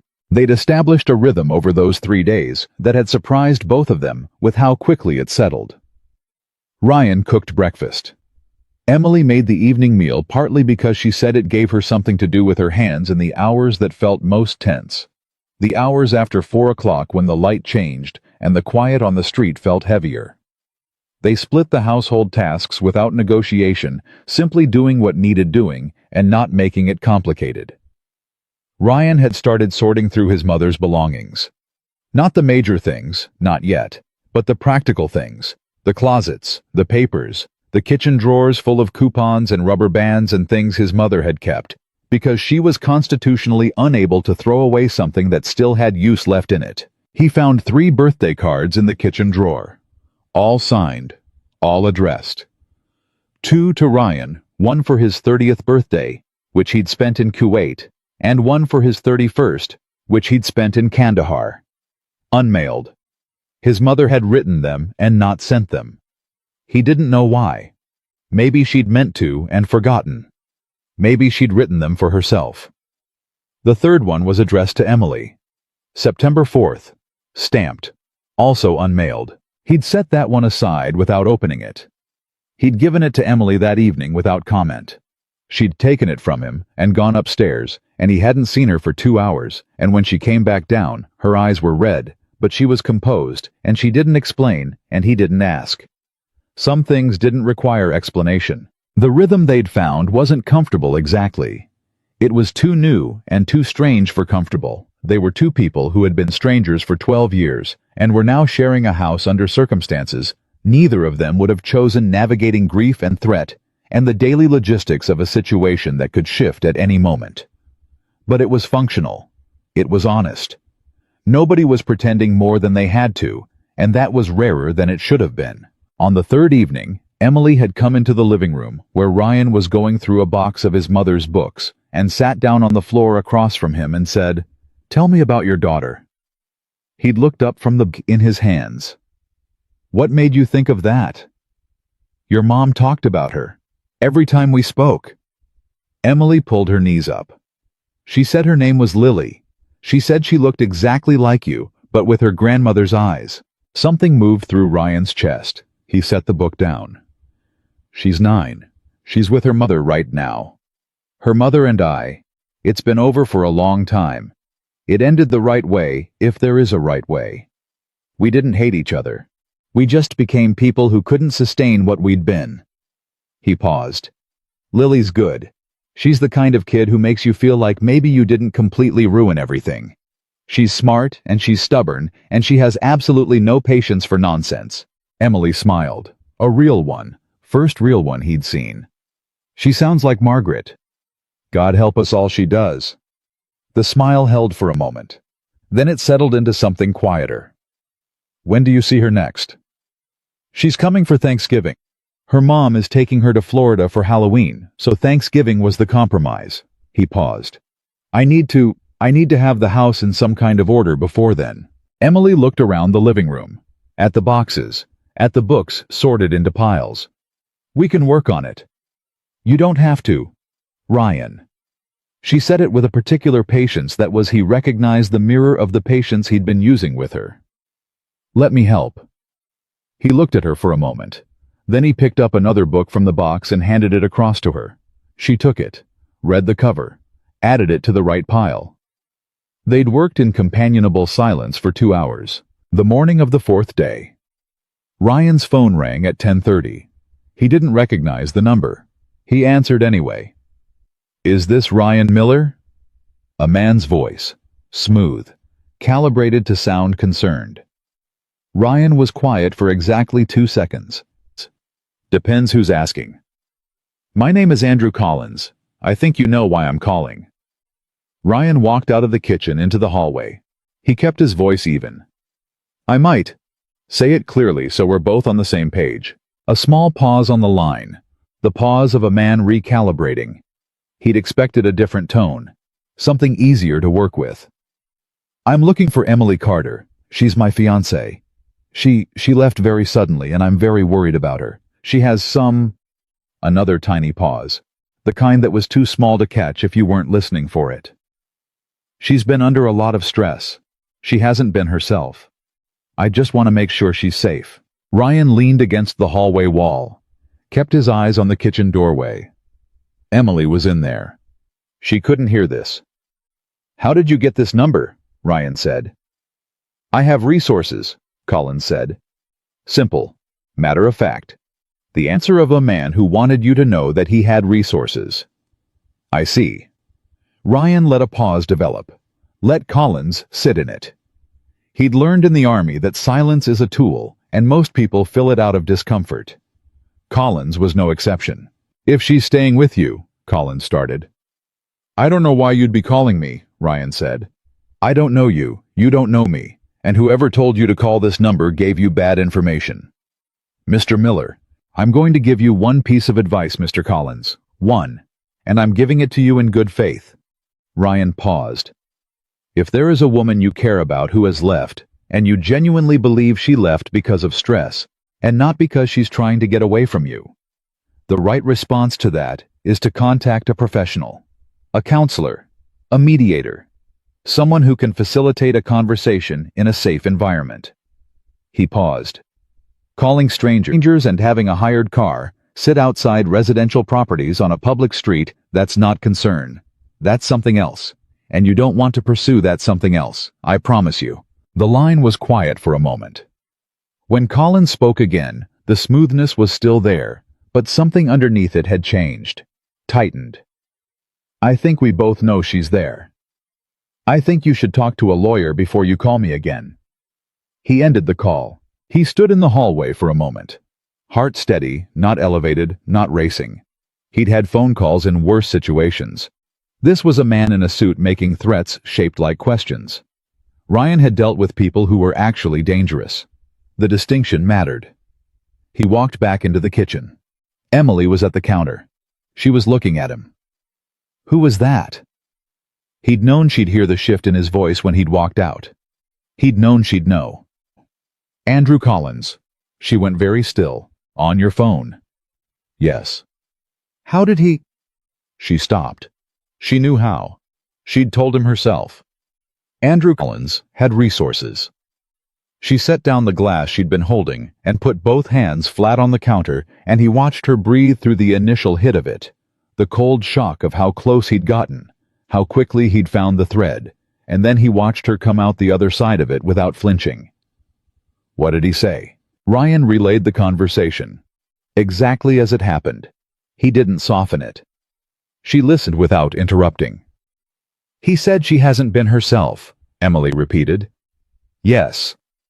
That's the line. Her voice was controlled. That's always the line. She's not well. She's not herself. Something's wrong with her and I'm just trying to help. She looked at Ryan. That's the frame he builds, so that anything I say becomes evidence of how unwell I am. I know.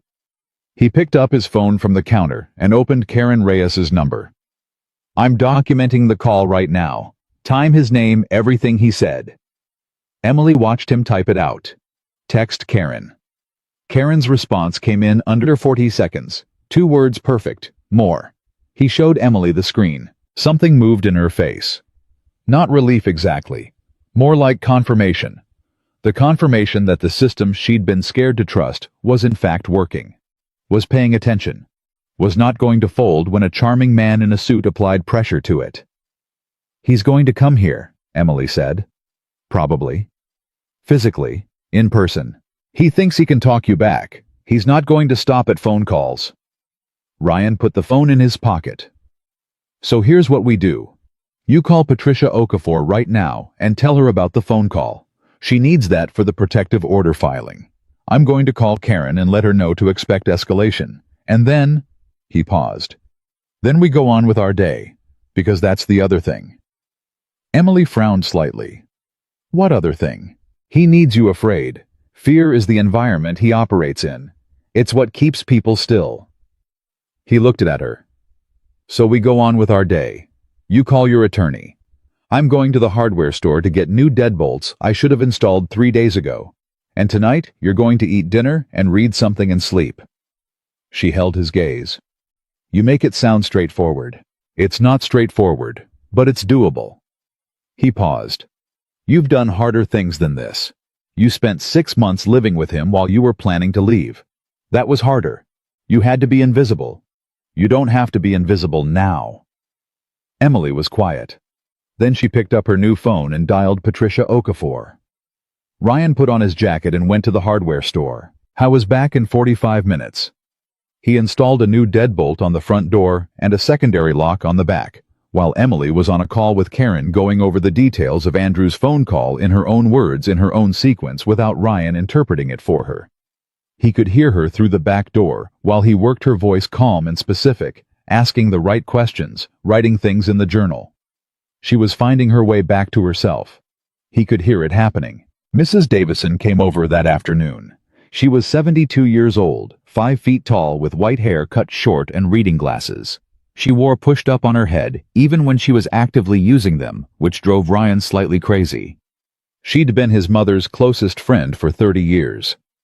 She brought a casserole because that was what Mrs. Davison did in every circumstance. She brought casseroles. It was her primary mode of expressing both celebration and condolence. And she stood in the kitchen doorway and looked at Emily with an expression that was entirely unsentimental and entirely warm. "You're the girl Margaret always talked about," she said. Emily blinked. "She talked about me?" "Every chance she got." Mrs. Davison set the casserole on the counter and took off her coat. "Emily this, Emily that. Emily got a promotion. Emily got a cat. Emily is thinking about going back to school. Emily. Emily. Emily." She gave Emily a frank look. "I'll be honest, I was a little jealous. I've known Margaret for 30 years and she talked about you like—" She stopped. "Like a daughter." Emily's throat moved. "She never told me," Emily said quietly, "that she told anyone. She was private about the things that mattered most to her." Mrs. Davison glanced at Ryan. "You know that." "I'm learning it," he said. Mrs. Davison pulled out a chair at the kitchen table and sat down like she'd been sitting in that particular chair for decades, which she had. "Now, someone's going to tell me what's actually going on, because Karen Reyes called me an hour ago and told me to keep an eye out for an unfamiliar vehicle on this street, and Karen doesn't call me for small things." Ryan sat down. Emily sat down. They looked at each other briefly. Emily told Mrs. Davison. Not everything, not the complete version, but enough. The shape of it. Where she'd come from, and why, and what was currently moving in their direction. Mrs. Davison listened the way women of her generation listened, which was completely and without interrupting and without flinching. When Emily finished, Mrs. Davison was quiet for a moment. "Andrew Collins," she repeated. "From Richmond." "Yes, I'll make some calls." She said it matter-of-factly, like it was obvious. "I know people in Richmond who know people. I can find out more about him than his hired cars can tell you." Ryan looked at her. "Dolores." "Don't Dolores me, Ryan James. I'm 72, not dead." She pushed her glasses up further on her head. "Margaret spent 12 years helping this girl. You think I'm going to sit on the other side of the hedge and watch her get pushed around by some man in a suit?" Emily looked at the older woman. Something in her face was doing what it did when help arrived that she hadn't expected and didn't know how to accommodate. "You don't have to." "I know I don't have to. That's not relevant." Mrs. Davison patted Emily's hand once, brief and firm. "Eat the casserole. It's chicken and rice, Margaret's recipe." She stood up. "I'll call you tomorrow, Ryan." She put on her coat. She left. Emily stared at the space where she'd been sitting. "Is she always like that?" she said. "Since before I was born." Emily looked at the casserole. "She made your mom's recipe. She makes everything from her recipe book. She has the whole thing memorized." Ryan stood and started getting plates down from the cabinet. "She's been cooking from that book for 30 years. Claims her own cooking is inferior." Emily was quiet, watching him. "What?" he said. "Nothing." She paused. "It's just—" She seemed to be choosing carefully. 3 days ago, I was hiding in a house and hoping no one would find me. And now there's a retired lady calling people in Richmond on my behalf." She looked at him. "And a case number. And an attorney in Charlottesville. And the sheriff's deputy texting you back in under a minute." She was quiet for a moment more. "Your mom built this town," she said. "Didn't she? In a way. All these people who look out for each other. She didn't build it. She just was consistent in it, for a long time." Ryan set plates on the table. "She looked out for people, and people looked out for the people she'd looked out for. It extends." Emily absorbed this. "I want to be part of something like that someday," she said quietly. "I want to be the person who not yet, but someday." Ryan looked at her from across the table. He thought about what his mother had seen in a 17-year-old girl sitting in a diner in Roanoke. He thought about what it took to look at a stranger and see not their present circumstances, but their eventual ones. He thought his mother had been very, very right. Andrew Collins came to Birchwood Lane on a Thursday. Ryan was in the front yard at the time, not by accident. He'd made a habit in the past 2 days of being visible in the yard in the mornings. Raking leaves. checking the porch boards. Things that needed doing anyway, but which also put him outside in plain sight, a physical fact of the property. Collins pulled up in a black Range Rover at 9:47 in the morning. Exactly the car Emily had described. He parked at the curb, got out. How was tall, well-dressed, handsome in the way that some men are handsome symmetrically, technically without any particular warmth attached to it. He wore a gray overcoat and leather shoes that were wrong for the gravel and dead leaves of a Virginia neighborhood in October. He looked like a man who had driven 2 hours and expected his arrival to be the resolution of a problem. He walked up the path toward the front porch with the ease of a man who was accustomed to being let in. Ryan set down the rake. He didn't move toward Collins. He stood where he was and let Collins come to him, which was a small thing, but not nothing. Collins stopped a few feet from him, smiled, extended his hand. "You must be Ryan Miller. I'm Andrew Collins. We spoke on the phone." Ryan looked at the hand, looked at Collins, did not take the hand. "Mr. Collins," he said at level, "I think you should know before you say anything else that this conversation is being recorded." Collins's hand went back down. The smile didn't change, but the eyes behind it did, just slightly. "I just want to talk, that's all. I'm not here to cause any trouble. I'm genuinely concerned about Emily, and I think if we could just—" "Emily Carter is not available to you." Ryan said it without emotion, factual, like reading from a document. "She is represented by an attorney named Patricia Okafor in Charlottesville. All further contact should go through that office. Any contact with her directly or with this property will be documented and provided to the court as part of the ongoing protective order proceedings." Collins's jaw tightened. Barely. He had good control of his face. But Ryan had spent 11 months in environments where reading faces was the difference between a good day and a bad one, and Collins's face was an open book to him. "I'm not trying to— this isn't what you think this is," Collins said. "I'm not some— she's been through a lot and she sometimes—" He stopped, recalibrated. "She has a history, Mr. Miller. Did she tell you that a history with some mental health struggles that make things complicated? I'm not judging her. I love her. I'm worried about her. That's all this is." Ryan looked at him for a long moment. "You drove 2.5 hours, Ryan said, to tell me she has mental health struggles, not to a hospital, not to a counselor. To me, a man you've never met at a residential address you obtained through means you haven't explained." He paused. "That's interesting behavior for a concerned fiancé." The good control slipped, just a fraction. Ryan watched it go. "I know she's in there. What's in that house is not your business. What is your business is the protective order that's being filed today, and the financial abuse inquiry that Richmond PD opened on your joint account." He said it quiet and flat. "Those are things you should probably go talk to your attorney about right now." Collins went very still. That was the sentence that landed. The others had hit him. He'd been managing them, working around them, but that one landed somewhere soft. "You've been talking to the police," Collins said. "Emily Carter has been talking to the police. I've been standing here raking leaves." Ryan held his gaze. "You should go, Mr. Collins, right now. Because in about 4 minutes Karen Reyes is going to come down this street on her patrol, and I'd rather she find an empty curb than something she has to write a report about." Collins looked at the house. Ryan stepped slightly to the left.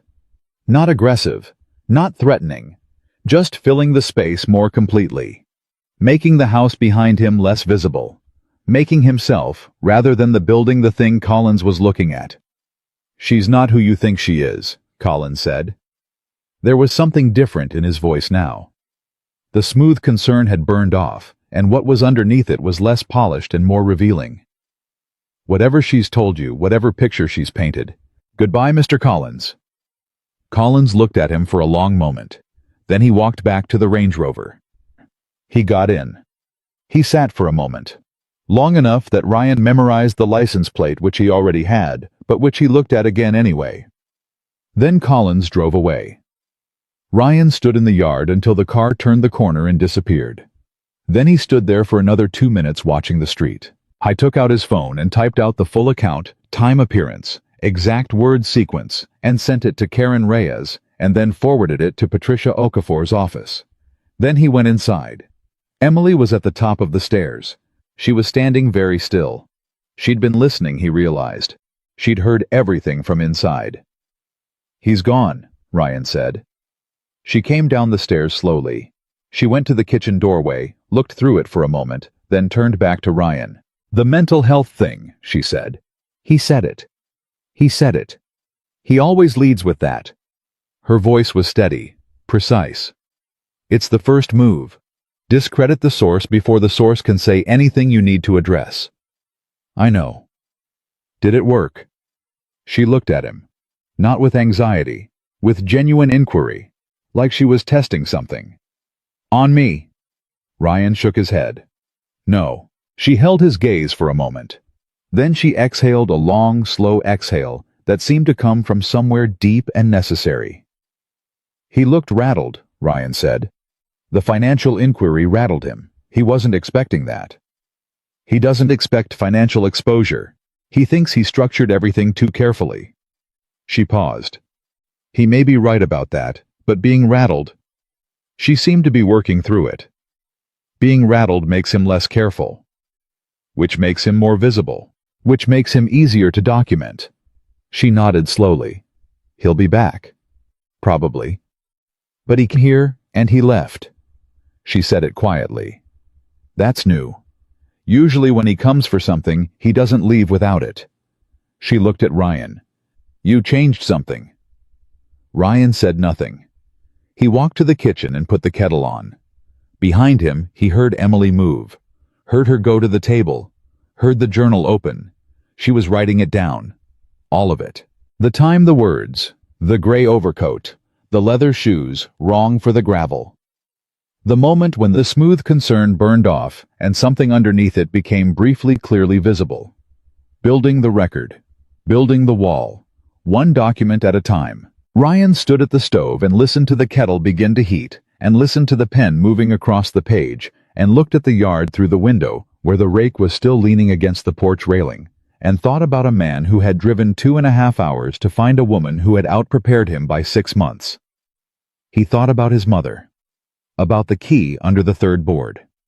About a birthday card in a kitchen drawer with a September 4th postmark that never got sent. About all the ways a person can protect someone from a distance.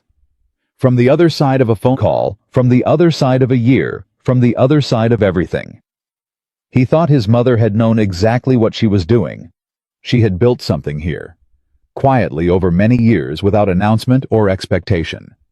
She had built a place where the door was always open, and she had trusted her son to understand it when he walked through. The protective order came through on a Friday. Patricia Okafor called at 8:14 in the morning, and Emily took the call standing in the kitchen with her second cup of coffee going cold on the counter, and her free hand pressed flat against the cabinet, the way she'd been pressing her hands flat against things lately, tables, counters, walls, like she needed to feel something solid to stay oriented. Ryan was at the table. He heard the shift in Emily's breathing when Patricia said the words. Heard the particular quality of silence that followed. Emily put the phone down after a few minutes. She stood for a moment with her back to him. "It's done," she said. Ryan didn't say anything. He just let it be what it was. She turned around. Her eyes were full, but she wasn't crying, and he understood that the tears were not from sadness, but from the specific relief of a pressure that had been building for so long that the release of it felt almost like pain. "The body doesn't always distinguish between the two. Andrew Collins is legally prohibited from contacting me," she said, "from contacting anyone on my behalf to contact me, from approaching within 500 feet of this address." She looked at Ryan steadily. "It's a piece of paper." "It's not just a piece of paper. I know." Patricia said the same thing. She said it changes what every subsequent action costs him. Emily looked at the phone on the counter. If he calls, it's contempt. If he shows up, it's contempt. If he sends someone the silver SUV, anyone, and we can document it's at his direction, it's contempt. She paused. She said men like him make the paper real. They can't help themselves. Ryan looked at her. "Are you okay?" She thought about it. Actually thought about it, which was itself something new in the weeks he'd known her. She'd gotten more willing to pause before answering questions about herself to actually assess, rather than just reflexively manage. I'm relieved and scared, and I feel like I'm waiting for the other shoe. She paused. And underneath all of that, I feel something I haven't felt in a long time. What? She looked at him steadily. Like myself. He held her gaze for a moment. Then he picked up his coffee. Good. Now eat something. Patricia's driving up at 10, and I'm guessing you want to be sharp. Emily almost smiled. Then she went to the refrigerator. Patricia Okafor arrived in a dark blue sedan, punctual to the minute, carrying a leather briefcase that was battered in the way of something used constantly, rather than something neglected. She was a tall woman in her 50s, with natural hair cut close and reading glasses. She actually wore on her face, rather than pushing up on her head. And she shook Emily's hand, and then Ryan's, and sat down at the kitchen table, like she'd been sitting at kitchen tables in situations like this for her entire career, which she more or less had been. They went through everything. The protective order, its specific terms, its enforcement mechanism. The Richmond PD inquiry, which Warwick had expanded to include potential coercive control documentation based on the financial pattern.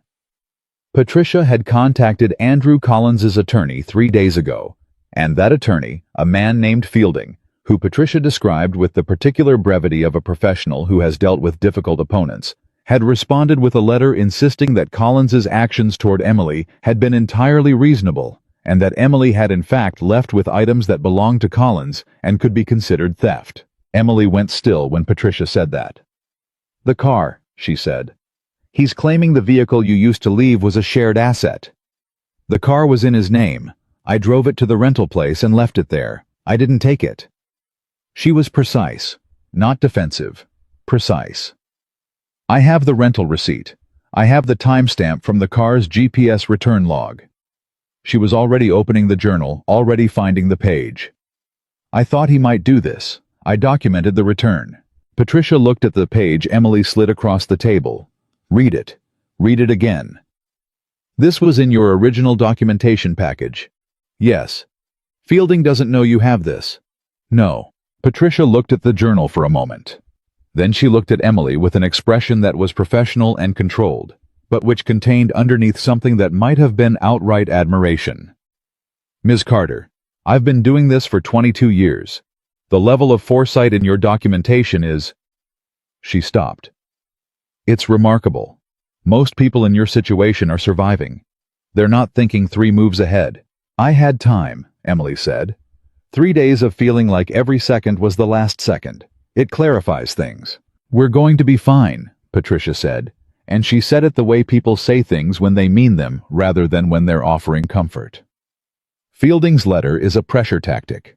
It's designed to make you feel like you did something wrong. You didn't. And we have the documentation to prove you didn't. She closed the folder in front of her.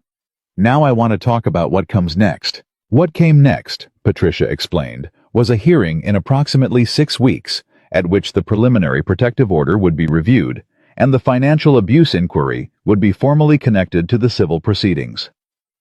Warwick at Richmond PD had found 2 additional women in Collins's past, one from 4 years ago, one from 7, who had filed and later dropped complaints. Both had been contacted. One had agreed to speak to a victim advocate. Emily listened to all of this with her hands flat on the table and her eyes steady. When Patricia finished, Emily said, "He did this before me. It appears so. And those women, they dropped their complaints." They did. A pause. Because he made it cost too much to continue. That would be my assessment, yes. Emily looked at the table, at the journal, at the 6 months of her own handwriting staring back at her. I'm not dropping anything. Patricia held her gaze. I know. Ryan stood up and got more coffee for all 3 of them. Nobody asked him to. It just seemed like the right thing to do. After Patricia left, Emily went upstairs. Ryan heard her moving around in her room, the room his mother had kept, the one with the window that looked over the backyard. He didn't check on her. He went out and raked the leaves that had accumulated over the past few days, working in the cold October air, and he let his mind do what it needed to do. He thought about the 2 women in Andrew Collins's past who had filed and dropped. He thought about what it cost to hold on when someone with money and a smooth voice and a good lawyer was making everything as expensive as possible. He thought about what his mother would have done if she'd known Emily was in that apartment in Richmond. She would have driven there. She would have shown up at the door. She would have said the same thing she'd said in a diner parking lot 15 years ago. "Where are you sleeping tonight?" He raked until the yard was clear. Then he stood there for a while anyway. That evening, Emily came back downstairs with the journal and sat at the kitchen table while Ryan was making dinner, and she opened to a blank page and wrote something for a long time. Not documentation this time. Not dates and timestamps and annotated messages. Something else. He didn't ask. When she finished, she closed the journal and looked at the cover for a moment. "I've been writing in this since February," she said. "The month your mom died." Ryan kept his attention on the stove. Let her find the shape of what she was saying. "I started documenting what was happening with Andrew in February because something shifted then. Something in me. I think—" She paused. "I think when she died, something I'd been borrowing from her, some belief in the possibility of things being different. I thought I'd lost it when I lost her." She looked at Ryan's back. "But I hadn't. I think losing her made it more urgent instead. Like I couldn't waste it anymore." Ryan turned from the stove, looked at her. "She'd been telling me for a year to leave," Emily said. Not directly, she never pushed, but she'd say things like, "You deserve someone who makes you bigger, not smaller." And I'd tell her everything was fine, and she'd go quiet in that particular way she had. A small pause. "You know the silence." "I know the silence. In February, when I found out she was gone." Her voice held. "I drove to a parking lot. I sat there for a long time, and I thought if I stay, I'm wasting the thing she spent 12 years trying to give me. The belief that I was worth more than this." She held Ryan's gaze. "So I started the journal, that same week. That's why it started in February." Ryan set down the spatula. He leaned against the counter and looked at her across the kitchen. He thought about his mother dying in February, and Emily Carter starting a journal in February. He thought about the way the same event had radiated outward in different directions, changing things at a distance. The way a stone dropped in still water sends rings to edges you can't see from where you're standing. "She saved you twice," he said. Emily's eyes filled. "Yeah." A pause. "She did. Once with a key under a board, and once by leaving." She didn't answer that. She didn't have to. They ate dinner. Mrs. Davison had called that afternoon with information from her contacts in Richmond. Nothing that would stand up in court, but enough to sketch the broader picture of Andrew Collins's professional life, which was precisely as curated and as ruthlessly managed as everything else about him. 2 business disputes settled quietly with NDAs. One former employee who had sued for wrongful termination and withdrawn the suit. A pattern of situations that resolved without documentation, which was itself a kind of documentation if you knew how to read it. Ryan had forwarded the information to Patricia, who had forwarded it to Warwick. The net was getting tighter, and Andrew Collins did not yet know exactly how tight. He found out 12 days later. Warwick called Patricia, who called Emily, who came downstairs to find Ryan in the kitchen and stood in the doorway and said, "Warwick is filing criminal charges, financial coercive control." He found something in the account records, a pattern of transactions that he's classifying as economic abuse under Virginia law. It's not just the joint account. It goes back further. She stopped. "There are records of him doing this before. To one of the other women. The same pattern. Warwick says it establishes intent." Ryan looked at her. "Andrew Collins is going to be arrested," she said. She said it like she was trying to locate the reality of it. Like it was a sentence in a language she understood individually, but had never expected to hear assembled in that particular order. Ryan said nothing. He pulled out the chair across from him at the table. Emily sat. They stayed at the table for a long time. Not talking mostly. Just being in the same room with something that was large and real, and that neither of them had expected to arrive so completely. At some point Emily said, "I keep waiting to feel triumphant. Is that I thought I'd feel triumphant." "What do you feel?" "Tired." She looked at her hands. And sad. Genuinely sad. Not for him. Not even close to for him, she paused. For the women before me who didn't have the journal. Who didn't have the 3 days. Who didn't have Karen Reyes's number and a kitchen table to sit at. She looked up. I keep thinking about them. That's not something to fix, Ryan said quietly. That's just something to carry. She nodded. I thought about the things he carried. The names and faces that came to him at 4 in the morning, the ones he hadn't gotten to in time. The chaplain's face when he'd told Ryan about his mother. The 11 months of moving forward, when what you wanted to do was stop and feel it properly. He thought about what it meant to carry things and still keep moving. He'd never found a clean answer to that. He'd found that moving was better than stopping and carrying was better than dropping it, and that was about as much resolution as life seemed to offer on the question. The other woman, he said. The one who agreed to talk to the advocate. Her name is Marie. She lives in Fredericksburg. Emily had learned this in the past weeks through Warwick, through Patricia, carefully and with appropriate distance. She's in her late 30s. She dropped the complaint 4 years ago because he froze a bank account that had her rent money in it, and she couldn't pay her lawyer. Emily's voice was steady. She's not dropping anything this time. Ryan looked at the table.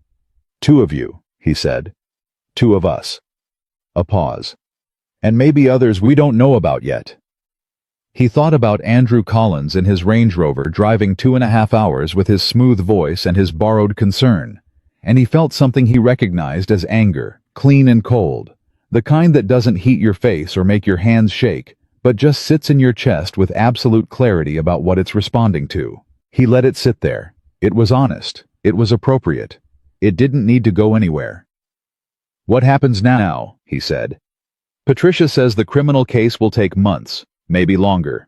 Andrew will make bail. He has the resources. And Patricia says he may push back hard, challenge every piece of documentation, hire the best firm he can find. Emily was matter-of-fact about it. Not defeated, just accurate. It will be long, and it will be unpleasant, and there will be days when I want to stop. Will you? She looked at him. No. Simple.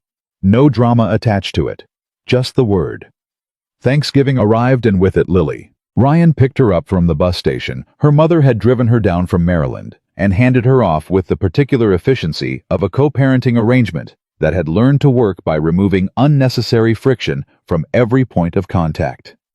Lily was 9 years old, and exactly as Emily had been pre-warned, direct and stubborn, and possessed of an absolute intolerance for what she called fake nice, a category she identified with surprising accuracy in adults. She walked into the house and looked at Emily with the frank assessment of a child who has decided that the adult world is something to be evaluated rather than deferred to. Are you the lady who was living here when Dad got home? Emily, who had been standing in the kitchen doorway, said, Yes, I'm Emily. Dad told me about you on the phone. He said you're a vet person. Veterinary technician. I work with animals. Lily considered this for approximately 2 seconds. What kind? Mostly dogs and cats. Some birds. I had a ferret case last week. What was wrong with the ferret? He'd eaten part of a rubber toy. It was stuck. Lily's eyes went wide. Did he survive? He survived. He was very dramatic about the whole experience, but he pulled through. Lily looked at Ryan, then back at Emily. She can stay, she announced, and walked past both of them into the living room to investigate the house. Ryan met Emily's eyes across the hallway. Emily pressed her lips together very firmly. He could see her working hard not to laugh. He did not work quite hard enough. He laughed. It was the first time Emily had heard him laugh. Actually laugh, not almost smile or nearly laugh, but the real thing, and the sound of it did something to the quality of the air in the hallway. Made it lighter. Made the house feel for a moment like something that had always been meant to have people in it making noise. Lily spent the 2 days before Thanksgiving reorganizing Ryan's kitchen drawer situation, which she found unacceptable and interrogating. Mrs. Davison about Ryan's childhood, which Mrs. Davison found delightful, and sitting next to Emily on the back porch in the cold, asking about the most dramatic animal cases Emily had ever handled, which Emily answered with great specificity and zero condescension, which Lily clearly appreciated. On Thanksgiving evening, they ate at the kitchen table, Ryan and Lily and Emily and Mrs. Davison, who had arrived at noon with 2 pies and a casserole, and the complete lack of any awareness that she might not have been invited, because the concept of needing an invitation had never occurred to her in 72 years. Ryan cooked the turkey. Emily made her mother's green bean recipe, which she'd found written on a card in the kitchen drawer, along with Ryan's mother's other recipes in Margaret's handwriting, because Margaret had apparently asked for it at some point and written it down. Emily had held the card for a long time when she found it. She'd made the recipe. They sat at the table and ate, and Mrs. Davison told stories about Margaret that made all of them laugh, and one that made Emily cry briefly and openly, and without embarrassment. And Lily watched Emily cry, and then reached over and patted her hand once briefly, in the same matter-of-fact way that Mrs. Davison had patted Emily's hand on the day she'd first come over. Ryan watched his daughter do that. He felt something in his chest that was so large and so quiet that he didn't have a word for it, so he didn't try to find one. He just felt it. After dinner, after Lily had fallen asleep on the couch, after Mrs. Davison had gone home with her empty pie dish, Ryan and Emily washed the dishes. The old ones, his mother's plates, the ones with the blue border that had been in the house since before Ryan was born. They washed them carefully and dried them and stacked them in the cabinet where they'd always lived. "She'd have loved tonight," Emily said. "I know. She would have orchestrated the whole thing and then pretended she hadn't." Ryan smiled at the dish in his hands. "She would have pretended the turkey was my idea and then told me everything I was doing wrong with it. She would have had 3 separate conversations going at once and known exactly what was happening in all of them. She would have put those dollar store turkey decorations on the table that I would have asked her to take off." Emily looked at the counter. Then she opened the drawer, the one Lily had reorganized, which was now considerably more ordered than it had been, and reached to the back of it. She pulled something out. Plastic turkey decorations, 6 of them. From the dollar store probably, with the same slightly faded quality of the plastic soldiers on the birthday cake Ryan had remembered weeks ago in this same kitchen. Emily set them on the table. Ryan looked at them. He looked at them for a long time. Then he left them there. The weeks after Thanksgiving moved in the way that weeks do, when life is being actively rebuilt, not smoothly, but with a kind of determined forward motion that absorbs setbacks without losing direction. Andrew Collins made bail exactly as Patricia had predicted and hired a firm in Richmond with 4 names on the letterhead and a reputation for extended litigation. The criminal case did not resolve quickly. Some days the process felt geological, slow and grinding, and producing results too small to see in real time. Emily saw Patricia every 2 weeks. She spoke to Warwick when there were developments. She wrote in the journal not just documentation now, but other things, thoughts and memories, and the record of what was changing. She got a job at a veterinary practice in Charlottesville, a 40-minute drive 3 days a week to start. The first day she came home, she said home without seeming to notice. She'd said it. She sat at the kitchen table with her jacket still on and told Ryan about every case she'd seen, every animal, every interaction, with the kind of detail that comes from someone who has been doing work they love and has missed it badly. He asked questions. She answered them. They talked for an hour. He realized at some point in the middle of it that this was what she'd been before Andrew Collins, this particular quality of aliveness, this directness, this person who described a cockatiel with a broken wing, with the same intensity that other people reserved for things of obvious importance, because to her it was of obvious importance. This was who she was. He was watching her come back to herself. Not dramatically, not all at once. Day by day, case by case, conversation by conversation. How was doing the same thing in his own register. He called Lily every Sunday. He started running again in the mornings. Old habit, useful habit, the kind of thing that doesn't fix anything, but keeps everything else fixable. He went through the rest of his mother's belongings carefully over several weeks, deciding what to keep and what to give away, and what simply needed to be held a little longer before he could know. He kept the birthday cards, the unmailed ones. He kept the ceramic canisters with her handwriting. He kept the cast iron skillet. He found a photograph in a box upstairs that he didn't remember ever seeing. his mother, and a 17-year-old girl he almost didn't recognize. Emily, thinner than she was now, shorter-haired, sitting at this kitchen table with a textbook open in front of her, and his mother's hand on her shoulder, and both of them looking at something outside the frame of the picture, with expressions that were identical in their concentration. Someone had taken it without them knowing. He didn't know who. He brought it downstairs. He showed it to Emily. She looked at it for a long time. Then she asked very quietly if she could keep it. He said yes. She put it on the small shelf in her room next to the birthday card in the September 4th envelope. Winter came in properly in December. The oak tree in the front yard stood bare against the gray sky, the leaves completely gone.